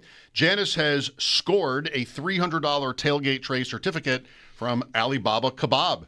We pick a new winner every Friday. Keep those entries coming at WGR550.com. Fire up your taste buds at any of that would be Alibaba Kebab, their 3 locations. I feel like they should get a second mention. Just going to take the liberty of giving them one. Good. Even though it just says I there. like it. You do? We were nearby one of their 3 locations last Friday. We were out in You and I? Yeah, West Seneca Orchard Park when we were out at Leo's Pizzeria last Friday. Okay, good. Terry's next. Hi, Terry. Hey, how you doing? Great. Well, I had to call you because Bulldog mentioned that 4th and 27 play. And I agree 100% because that's one of the best plays in football I've ever seen. And to have it be part of a losing effort, it won't be remembered quite as it should. Right. I mean, how often do you go for it on 4th and 27? Only when the game is on the line. Right. Yeah, absolutely. So what were the win percentage for the Bills before that play versus after? And that's how you would measure. I don't know what they were. I'm just kind of throwing that out. It had to be massive swing. Absolutely. That's what I'm saying. Maybe as big a swing as one single play can give you. I want to guess. I don't know the answer. I want to guess. They might have been 4%. Because I was sitting there thinking they're going to make it. Somehow Houston's going to draw illegal contact or something. Like But I don't know. Yeah, right, I'm thinking right. like 4%, 5% to 50. Like they're at the 27. The Houston 26 with 41 seconds. They're probably not. They're not home, right? Over 50-50 to win there. Down 4. I don't know. It's interesting. It's a huge jump. You're right, Terry. Well, absolutely. And the only other plays I can compare with that are Hail Marys. And Hail Marys are basically luck. And this was a scheme. And I think Joe Brady needs to be applauded for that. I don't know who came up with the play or where it was. I assume it's him. Yeah, I mean, he did. Yeah, I mean, he got a lot of things wrong in the game. That's right. And this play will be forgotten, and he won't get the credit for it because it didn't result in a win. If it did, is a somewhat quite a different narrative going on about him today. It was so open. I wonder if Palmer could have just turned and run for the 27 yards, but it worked great. Thanks, Terry. We got to get to a break. Mike Schopp and the Bulldog Football Friday on WGR.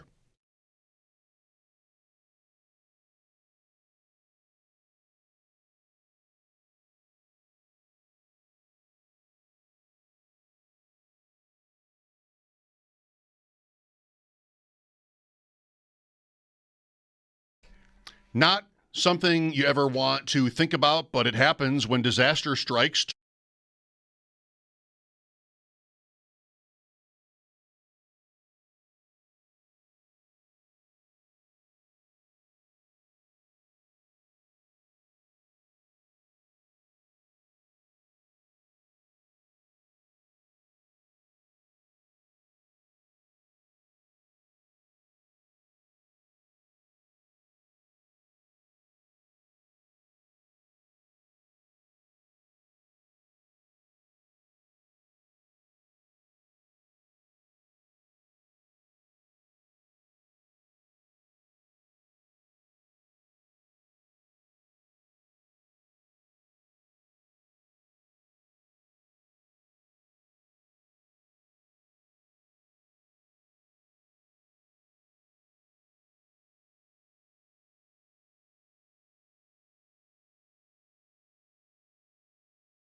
Lengthy injury report for the Bills following the loss to Houston last night. Head coach Sean McDermott confirmed linebacker Terrell Bernard is week to week with an elbow injury, and the team is gathering more information on right tackle Spencer Brown's shoulder. McDermott did confirm Brown had been medically ruled out towards the end of the game, and he would not rule out IR for either Bernard or Brown.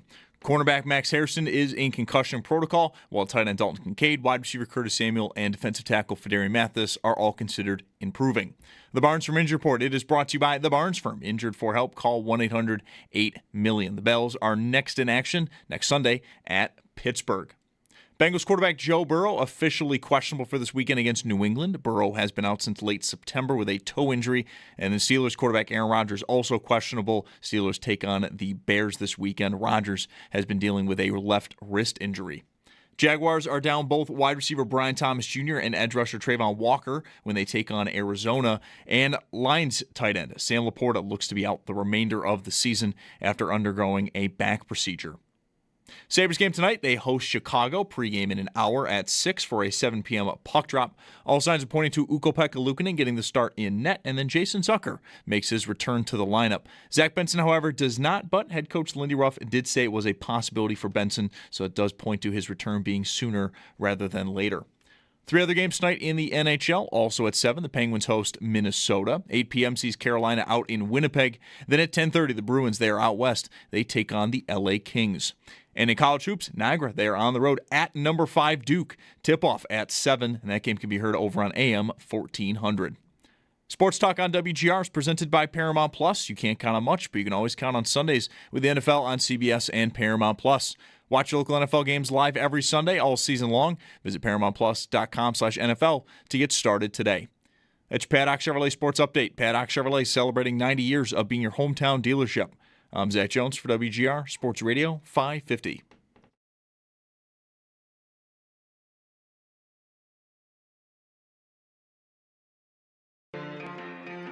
It's Mike Schopp and the Bulldog. Well, when they hit their quarterback 12 times, I don't like that. I don't like that stat at all. It's not a healthy way to play or a healthy way to keep our quarterback healthy through the remainder of the season. Back to pass. Allen has time, now steps up in the pocket. Pressure coming, and he's sacked from behind. Absolutely drilled.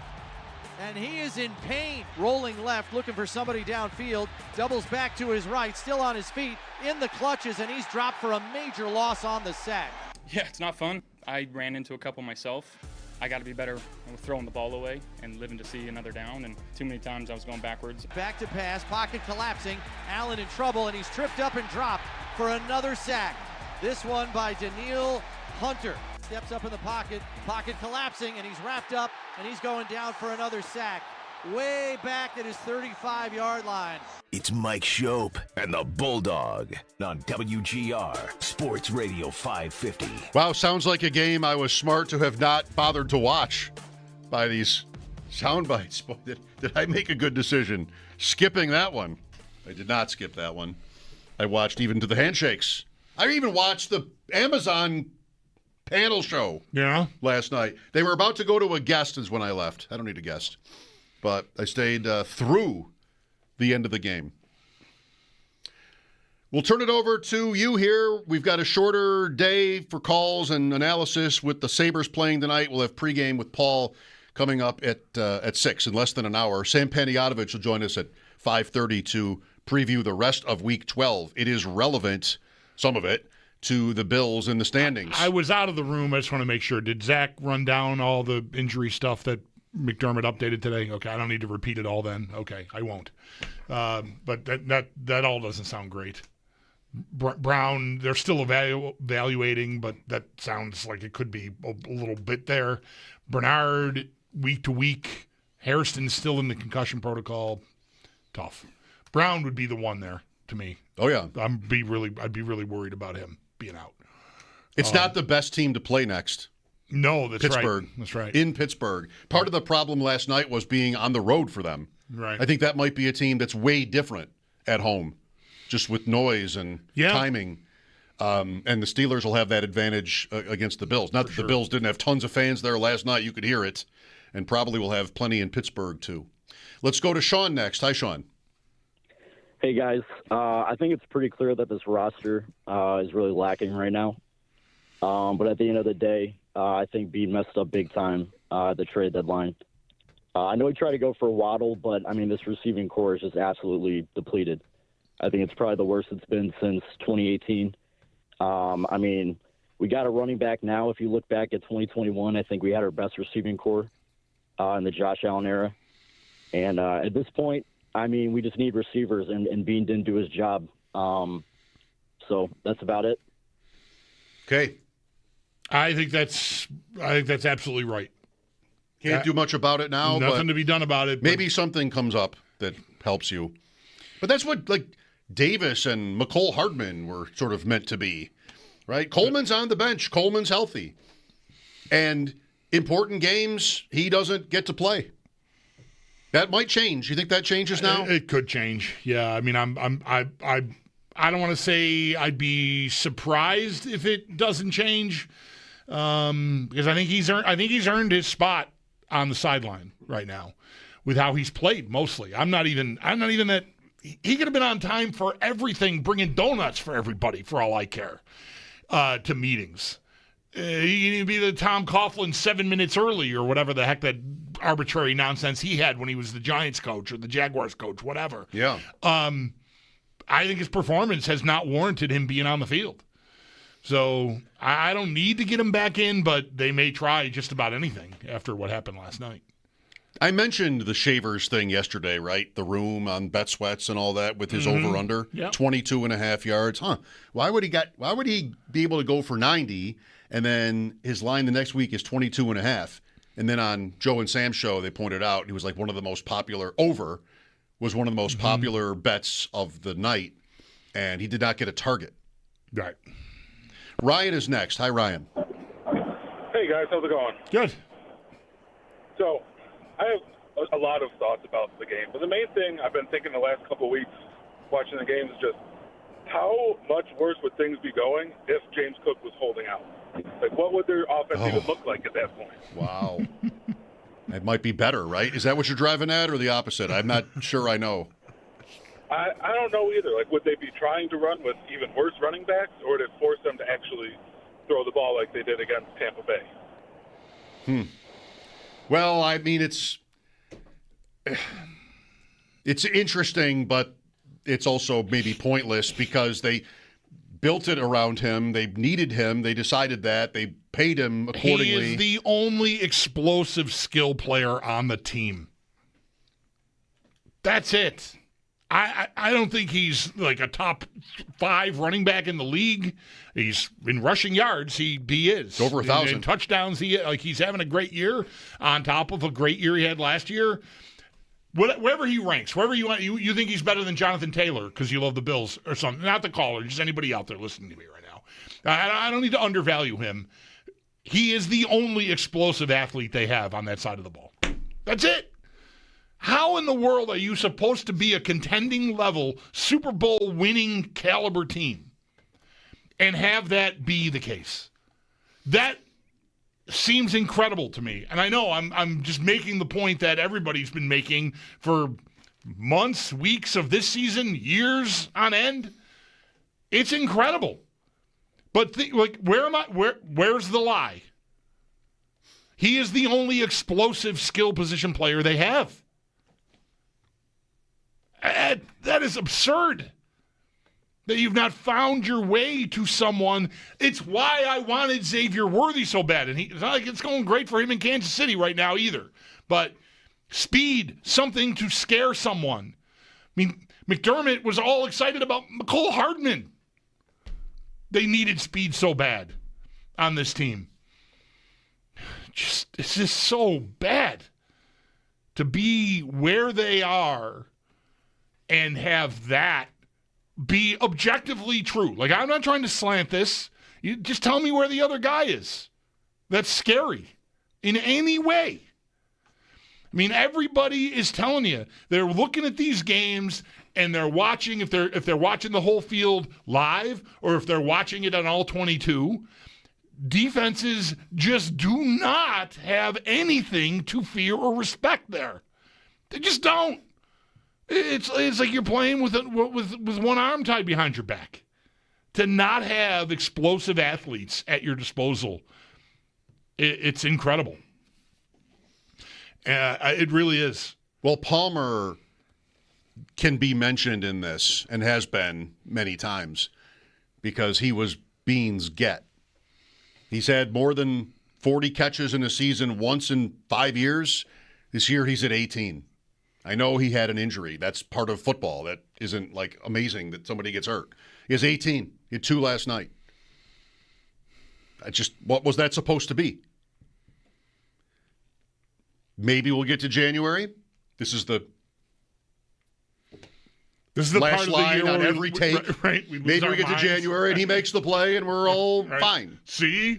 This was the year. Yeah. But he has 18 catches. He was the get. He was the guy that Bean bristled about, that he thought he was being ignored. That was the move that was being ignored. Last year, you guys could have said this. I get it. Diggs left. But Not I did now. this. Right. I did this. Joshua Palmer, 18 catches, no touchdowns. Yeah, the weird thing is that we knew he was on the team. Like we followed. We knew he was on the team when we said those things. And we knew who he was. Didn't care. And we knew what to expect. Oh my His God. career told you what to expect. Right, it was just going to, what? It's like he was playing with disadvantaged quarterbacks. He was playing with Justin Herbert. Yeah, this isn't like he was, Jerry Jeudy stuck on some island with your name here throwing him passes in Cleveland. I don't know. Tucker is next. Hello. Hey, guys. Happy early Thanksgiving from San Antonio. How you doing? Love San Antonio. Thank you. I wish I could get back there. I've Happy been there Thanksgiving once, to you too. and I loved it. Thanks, guys. Yeah, it's a nice city. Weather's nice down here right now. In the born and raised Buffalo kids, everybody, family, we're in and trying to figure out and analyze, what went wrong. Not necessarily yesterday, but the insanity of kind of repeating this story. It seems like every year with this team, specifically, the accountability of the head coach when it comes to offense. And I feel like he gets almost a pass at offense because of his position and how he has gone through 4 different offensive coordinators. At what point do we hold the head coach accountable for offensive mistakes? And where could you guys point to maybe criteria for, hey, it's been a good run, Sean, but we need to try something else? Thanks, and have a great holiday, and thank you guys for what you do. Thank you. My answer on that is the same when it comes to I'm not going to try to dissect what the vagaries of hold guys accountable. When do you want him fired? When should he be fired? That's what you mean, right? When should he be fired? My thought on this through the offseason was I can't have another season end with this defense being unable to get stops, whether that's against Patrick Mahomes or anybody. I can't have that again. And that's what happened last year against the mediocre Chiefs offense that wasn't getting there against anybody. They got there against us. I scored 29 points and I still lost. For me, I decided, because people are always asking this question, let me just stand on this space. That if that happens again, I think I'll be done. Otherwise, I don't know. I don't think he needs to have so much accountability, quote unquote, for their offense. He doesn't call their plays. He doesn't run their offense. He's the head coach. He is now running their defense, which pretty much he was. I don't think that that's a major issue for me. I mean, most of these head coaches are one side or the other. He's in charge of the bigger issues beyond play calling and schemes and that besides. And I think for the most part, that's gone pretty well under McDermott. But I just do not want to have this team lose because they can't get stops. And I think we could be headed there. We're talking about all the hits Allen took last night. Just like in Atlanta, right? Like the defense sort of stabilized in this game. Bishop made a couple of huge plays to save maybe touchdowns when other guys were nowhere to be found. But I still thought I was watching a Houston team that could do whatever it wanted on offense. The quarterback missed a lot. The running backs are not that good, so it didn't amount to much. But against a top team, probably is a bigger problem. Yeah, it was definitely the case in the first half. I'm way more, and I mean, look, they're banged up over there, and I don't want to roll out a bunch of stuff that might end up being portrayed or actually be excuses. I am way more worried about this offense, and I always have been. I'm harder on the offense in the playoff losses than you are, and maybe a lot of fans are. I don't know. And right now, the crisis on this team is that offense, because they gave up a field goal last night after halftime and had 4 3-and-outs in a row in the second half of this game. And yes, they were playing an elite defense. I'm supposed to have an elite offense. I'm back to the point about what have I got besides Allen and Cook. I don't have much. And that, to me, I think for me right now, I'm more upset with Bean than I am McDermott. Because I think the failure to draft and develop receivers on this team and surround Allen with talent that can help you win a game like last night that is so tough, so hard, everything's hard. But if you got a guy that can help bail you out, that can make all the difference. It can make all the difference in Kansas City last year. It can make all the difference innumerable times. And they have not done it. And I have sensed all through this year, subtly, McDermott wanting to sort of distance himself from the run and stop the run. And we all know you love to run. Hey, I never said that. What I want to be is, I want to have a multifaceted attack. I want to be able to do both things well. I feel like there's a fork in the road coming between them. Somebody called and tried to get this going earlier with some odd, at least the caller perceived, odd interaction in the locker room between Bean and McDermott. I'm just listening to McDermott talk, and I feel like there's a reckoning coming.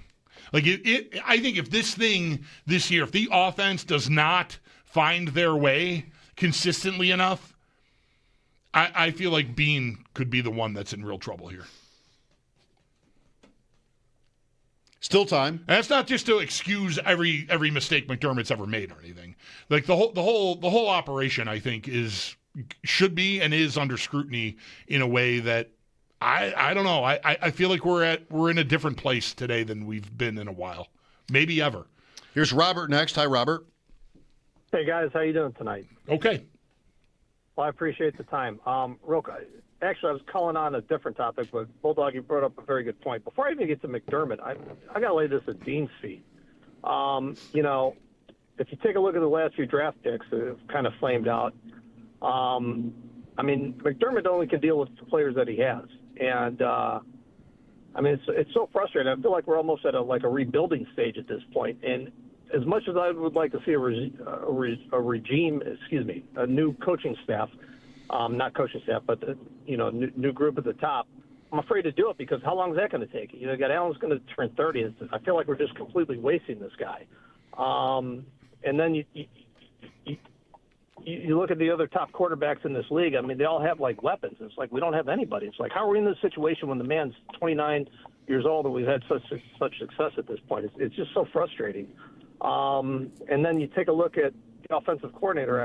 It's like he'll sit there, he'll make some really good calls, and then it's like at times it's like he flames out. It's like, what is he doing? I just don't understand. I'm not an expert by any stretch.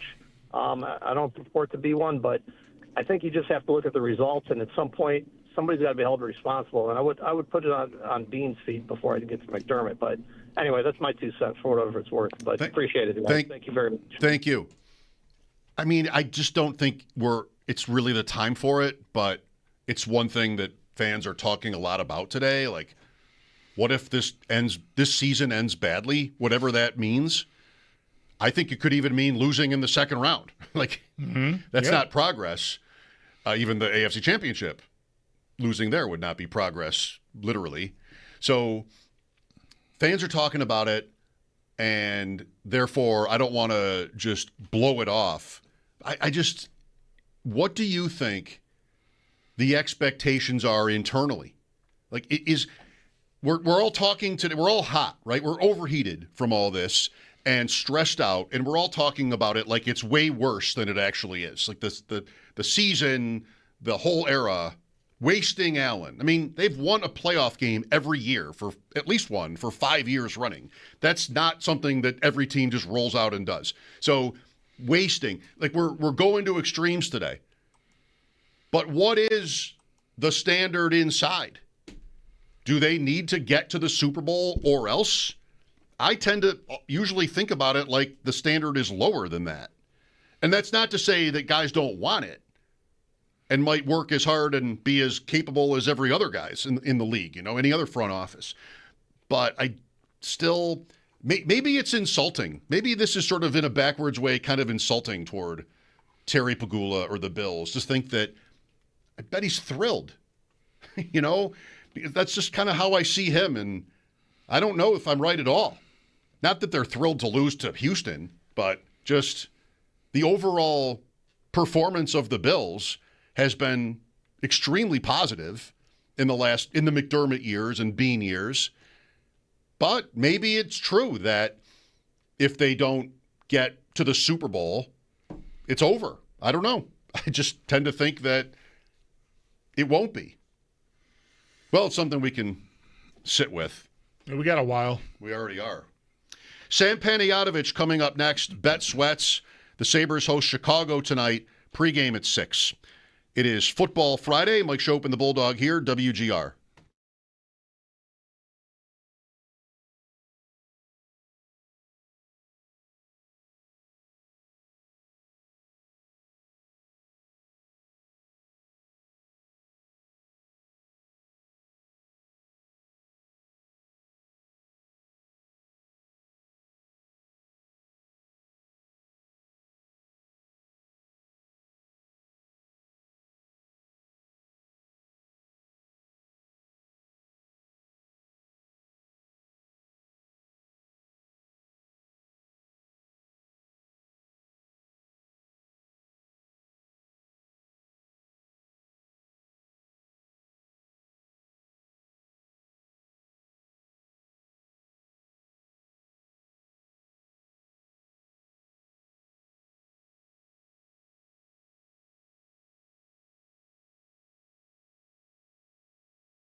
It is a lengthy injury report today for the Buffalo Bills following the loss last night. Head coach Sean McDermott confirmed linebacker Terrell Bernard is week to week with an elbow injury, and the team is still gathering more information on right tackle Spencer Brown's shoulder. McDermott did confirm Brown had ultimately been medically ruled out late in the game and would also not rule out IR for either Bernard or Brown going forward.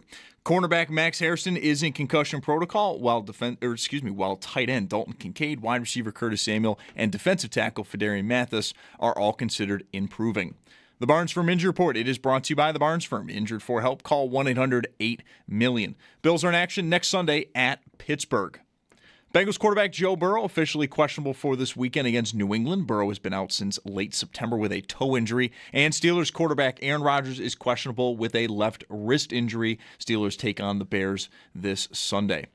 Coming up in about a half hour, Sabres pregame. They're at home tonight. They host Chicago. Puck drop at 7. All signs are pointing to Ukko-Pekka Luukkonen getting the start in net. Jason Zucker also expected to make his return to the lineup. Zach Benson will not, but head coach Lindy Ruff did say it was a possibility, so his return is expected to be sooner rather than later. And then in college hoops, Niagara on the road at number 5 Duke. Tip-off at 7, and that game can be heard over on AM 1400. It's Paddock Chevrolet Sports Headlines. Paddock Chevrolet celebrating 90 years of being your hometown dealership. I'm Zach Jones for WGR Sports Radio 550.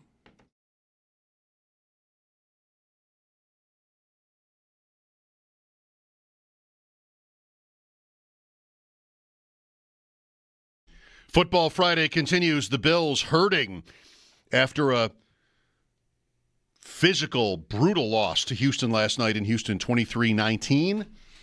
Under 43 somehow. We turn our attention to the Week 12 slate. Sam Panayotovich joining us now. Soon to be heading off on a Thanksgiving break, but there's yard work to do first, Sam.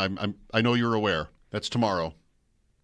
I will be out there with the brand new blower. It's a blower mulcher hybrid with a little leaf bag. Look, I'm not as old as you guys, so I don't know the luxuries of having my own triple leaf blower mulcher bag thingy. I was as excited as I've been to come home for anything in my life. I don't want to ruin this for you, but the very first leaf blower I had that attachment. I mean, I don't know how big your yard is, dude. It's a frustrating task. Let me just put it to try to suck the leaves up and mulch them using that machine. You're better off getting on your hands and knees and chewing the leaves. I swear to God. It is a very arduous process. Sam. So I don't know, like that part of it, I left for dead long ago. Ooh, okay. So I was on the 18th hole to begin with. Hold on. Let me know if you can hear this. I just cracked one open here on the 18th hole. This is the end of my day. Usually we do a little bit earlier. This is the last thing I have to do today. So what year was that, though, that you had to chew the leaves up? Oh, my God. Early 2000s. Okay, so it's been 20 years. Yeah. I feel like technology is a little bit better. Maybe, but I don't know. You can let me know on the weekend. I might be wrong. But yeah, you'd think there'd be advances in leaf blowing since then. You'd like to think that. There are in most things. It's pretty straightforward technology. You're blowing and you're sucking. Well, listen, on that note, the Bills lose in Houston. Sam, you're a famed Bills backer this year. This is your Super Bowl team. How worried are you? Like, it's not over or anything, but there are bad signs. It's not over, but every time I watch a Bills game, I subscribe to the Underdog Fantasy notifications to my phone, Underdog NFL, and anybody who does fantasy or gambles should be a part of that. Every time I watch a Bills game, I get notifications about 3 players getting hurt. Am I making that up or what? Because last night I saw, I'm pulling up the list. I took a screenshot for this very moment. I saw Dawkins get taken in the medical tent. Shakir was in concussion protocol. Bernard was out.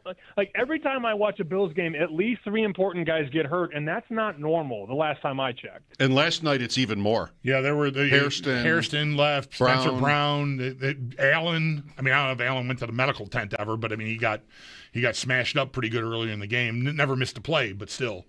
It was a rough night in that way for sure. Is that the thing then, though? Like, I mean, injuries can undo any team season, I suppose. quarterback is not hurt, although he's taking a beating. So it's always in the context of the rest of the conference. I mean, like you've said many times, what team is impervious to this kind of scrutiny? What team looks like they're above the rest? I don't know if anybody does in either conference.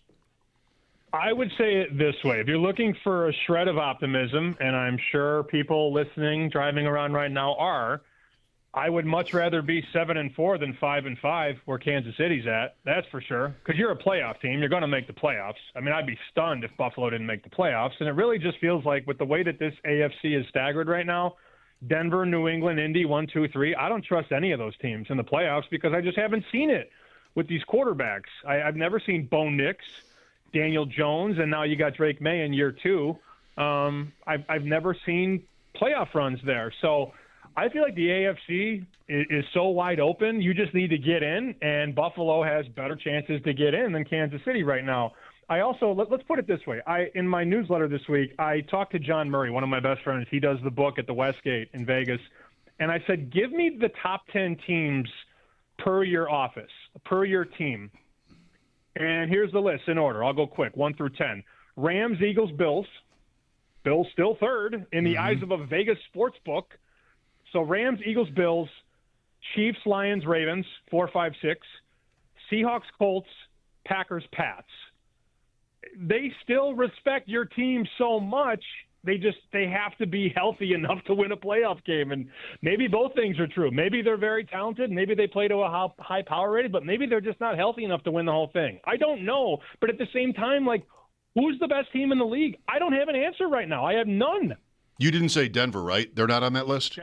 Denver is not in their top 10, which I countered with too. And he said, oh, no, they're going to get blown out in the playoffs is what he said. So they did last year. They did. Here. That's right. I hope you appreciate this or enjoy it. I haven't told Bulldog this, I think. Today's payday around here, and I decided to put some units on the Indianapolis Colts disaster scenario, which is basically they lose out. Their schedule, Houston twice, Jacksonville twice, good to great defenses. This is not in order. Kansas City, at Seattle, and there's one more that's hard. And, I don't know, Daniel Jones is Daniel Jones, and he has a calf thing, and they're starting this thing in Arrowhead. I just threw money at Houston, futures, Jacksonville, both to win the division, Indy to miss. Indy to miss is like 750. For you to back Jacksonville, you must really hate the Colts, or the odds are really favorable. That's I don't what it is. hate the Colts, really but I don't really like the Colts. And this could all go up in smoke Sunday, Sam. If they go to Arrowhead and win, that's all dead. Probably. That's a wrap. Yeah, that's a wrap. So I hadn't thought about this, but I pulled up the Colts prop shop page, which I use every day. You go to ftnbets.com. It's a free site, and you can type in a team or a player, and it gives you all the options to bet. I use it every day on our show. The thing that stands out to me is their win total, 11.5, and I can go under at plus money. Right. That's pretty nice. I mean, 3-3, they're going to – well, no, damn it. They play 17 now. Damn it. 3-4. I'm sorry. I'm never going to. 12-4 used to be a great season. Now it's 13-4. It sounds so weird to say it out loud. You're old enough to respect that, at least. Oh, man. There was a guy I worked with at Nesson when they changed the schedule, and he said, the Pats are going to go 4-12. And I was like, they play 17. And he looks at me and goes, 4-12, like I said. He wasn't going to admit that there was a 17th game now. Like a man. Like a man. 4-12. Yeah. When I was a young man, they played 16 games. So with that thought process, under 11.5, they got to go 3-4, which is very possible. I get plus 150 under 11.5 too.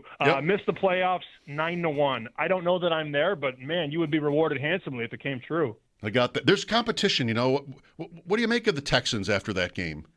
They'll get Stroud back, which maybe in theory that should be good. Defense, they were a terror. I don't know. They're home, and the Bills are not perfectly in form, but I liked Houston. What do you? We both had Houston in the under, by the way, last night, and you did too. All three of us did. So that's good. What do you like coming up here? Let's start with tomorrow. Sam, you're famous for your top college plays. Or even tonight. There's college football tonight. I didn't do anything tonight, and I did. I'll put my hand up. I took one on the chin with Texas. I felt good about it. It was 14-10, and then Georgia scored a touchdown, delivered an onside kick, and then scored another touchdown. And I'm like, all right, that one's over. You just turn it off. You kind of know at the time. I think Oregon's going to roll USC tomorrow. This number is 10 at a couple places, but guys, I think we're going to look up tomorrow, and this will be 11 at a couple books. Sharp guys have been laying it basically all week. This number was 8 last Sunday when they opened them up at DraftKings FanDuel. And then by the time Vegas opened, they were 9, and now we're 10, 10.5. USC can't stop the run. So if Oregon can use its very physical offensive line and create gaps and holes, Oregon's going to run for 250 yards. And as long as they protect the ball, odds are good they're going to win and win handsomely. And, USC's got a decent offense, but Oregon's got those physical corners that can kind of press Lemon and the other stud receiver they got. I like Oregon. I think they're going to win. I make the game about 38-20.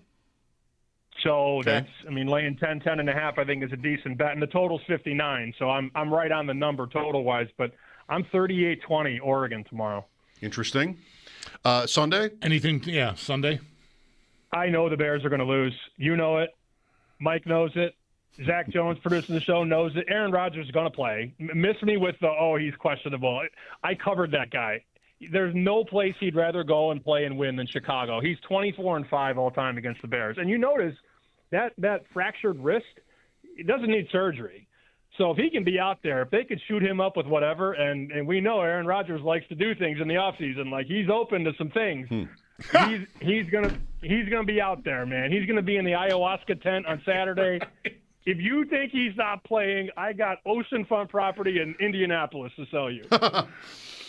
All right, noted. Some experimental pain-killing methods is what you're predicting for Aaron Rodgers. All right. Sam, get it done tomorrow. You'll feel great, and then have a great time in Chicago. All right, guys. Have a good Thanksgiving. I don't know when I'll talk to you next, but enjoy the families, enjoy the friends, and enjoy the booze. Good luck with the leaf blower. Thank you. /mulcher. Sam Panayotovich, Odyssey Sports Betting Insider, Bet Sweats, which is running for about another month on the BetMGM network, weekday mornings 9 to noon. And you can hear Sam on Sunday mornings, too. I think he's working this Sunday, but the show, both those guys, Joe and Sam, are off all week next week. Okay, timeout. We'll finish things up for now on the Bills' loss. Then it'll be Sabres pregame. Picks. We'll actually do picks next. We got to rush through picks. We got to run through picks. Okay, let me make some picks, and then I'll be ready. Right? That's how it works?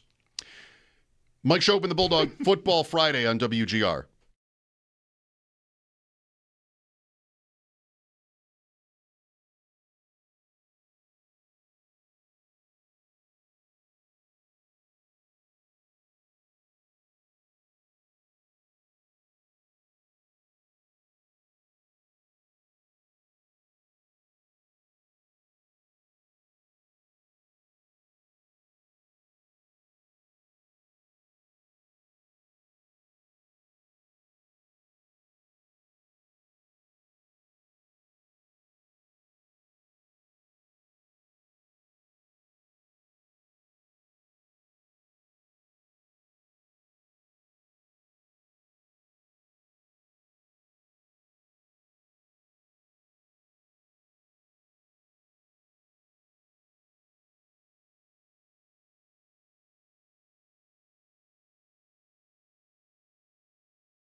even though I admit to nothing and never will. What does that make me? And I'm not here just defending myself, but all those pickers out there who've been caught. Each and every one of them who has to suffer the shame and humiliation because of people like you. It's Mike Schopp and the Bulldog Are we not human? If we pick, do we not bleed? on WGR I am not an animal. Sports Radio 550. Okay, we both had last night. It wasn't really explicit how we picked the game last night. No, I know. Yeah. But we both had Houston plus 5.5 outright. Let's go to the weekend. I'm up 7.5. Yeah, I don't know. You've got three pushes. I've got 2. I'm 29-35-2. You're 36-24-3. So I don't know what that makes us. Okay. I am ready. I'm with Sam on the Steelers, plus 2.5. The Bears have been lucky, and it's not even 3. The pressure is still there, so you have to settle for 2.5 with Pittsburgh. I'm going to take it. I will take San Francisco Monday night, -7 at home against Carolina. I think the Niners are ready to take off. They're getting healthy, and I just think Carolina's bad. Although I've been wrong on them many times this year. I've just not been able to hit it with Carolina. They're that team for me this year. Yet I keep picking their games. I will take Jacksonville. Not usually my style, but a road favorite. I think the story in that division is, we saw it with the Texans, and it sounds like this is true, maybe not quite to the same extent with the Jaguars, as their defense is good. So Jacoby Brissett, they're throwing, they're getting yards, but they're losing every week, the Cardinals. I'll take Jacksonville. I want to trust that. -2.5. I'm going to take Cincinnati, +7. That's the current number at FanDuel. It's not yet sure that, or known that Burrow plays. He's questionable, so they're taking that right to, perhaps anyway, to Sunday. I just think one of these weeks, New England is going to look kind of like an average team, because I think they are. But they're playing easy teams, and they're winning, and they're covering. And one of these weeks, it's going listen to this. One of these weeks is going to have been right to pick against them. So I'm thinking the Bengals can keep that close and score on the Patriots. And then in college football, I'm going to take Northwestern. I don't know. -3.5. I think the game is at Wrigley Field. Oh, cool. Second week in a row, they're playing at Wrigley Field. They played Michigan there, now they're playing Minnesota. Northwestern, -3.5. They're building a new stadium. All right, I've had to pivot here. I'm gonna go with you on Rams -2. Or excuse me, that's one of the subs I made. Jaguars -2.5 at the Cardinals. I'll run there. I was also going to take the Bengals, but I'm still chasing you, and I just cannot match you on 2 of the 4 NFL picks here. So there was luckily I had a game sort of in the holster that I liked, that I saw earlier, that I didn't like as much, but I'm going to take the Rams -6.5 hosting Tampa. All right. In place of that Bengal game. The others, not that anyone out there knew that I was doing this, but I'm just merely telling you I pivoted late here. Because what am I doing? I'm setting myself up for when I missed the pick to say, I didn't really believe in it. But I do. I love the Rams. Okay. So, anyway. Sunday night. I will take the Chiefs -3.5 hosting the Colts. Like that. I suspected you were going to, because you're all this talk about the Colts losing out or whatever. But not that you have to, hate them getting 3.5 points in Kansas City. But anyway, I'll take KC. I think Colts, you want us to really believe? I know the Chiefs are only 5-5. Go beat somebody. Go really beat somebody good. I don't say they haven't beaten anyone good, but you know what I'm saying. It's kind of true. This is a step up in class, even though they're way ahead of Kansas City. So they beat Denver. I'll lean on the Chiefs here. And speaking of the Eagles, -3.5 at the Cowboys. All right. It's got to be a get-well game for that offense. There's a lot of talent there. The Cowboys can't stop anyone. And the Eagles, defensively, are on a heater.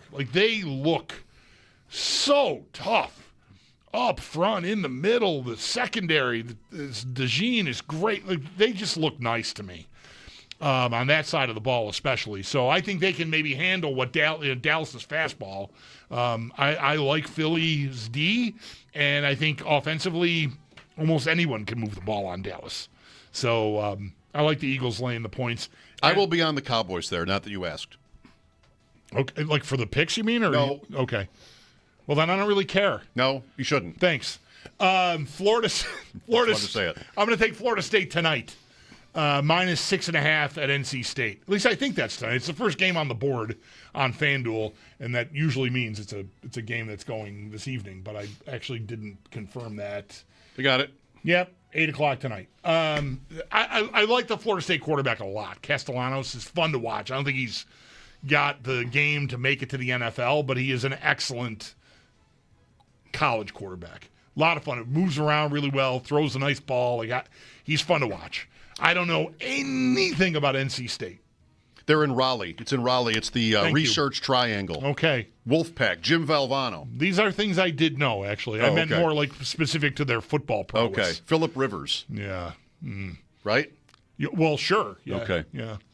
You'll be watching with gritted teeth Sunday night, Tampa and the Rams with your pick in the balance. That'll be Chris Collinsworth's 500th NFL broadcast Sunday night.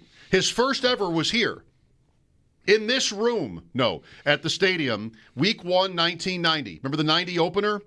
Jeff George and the Colts at the Bills. It was blacked out. I was at this game. That was Collinsworth's first ever game with NBC.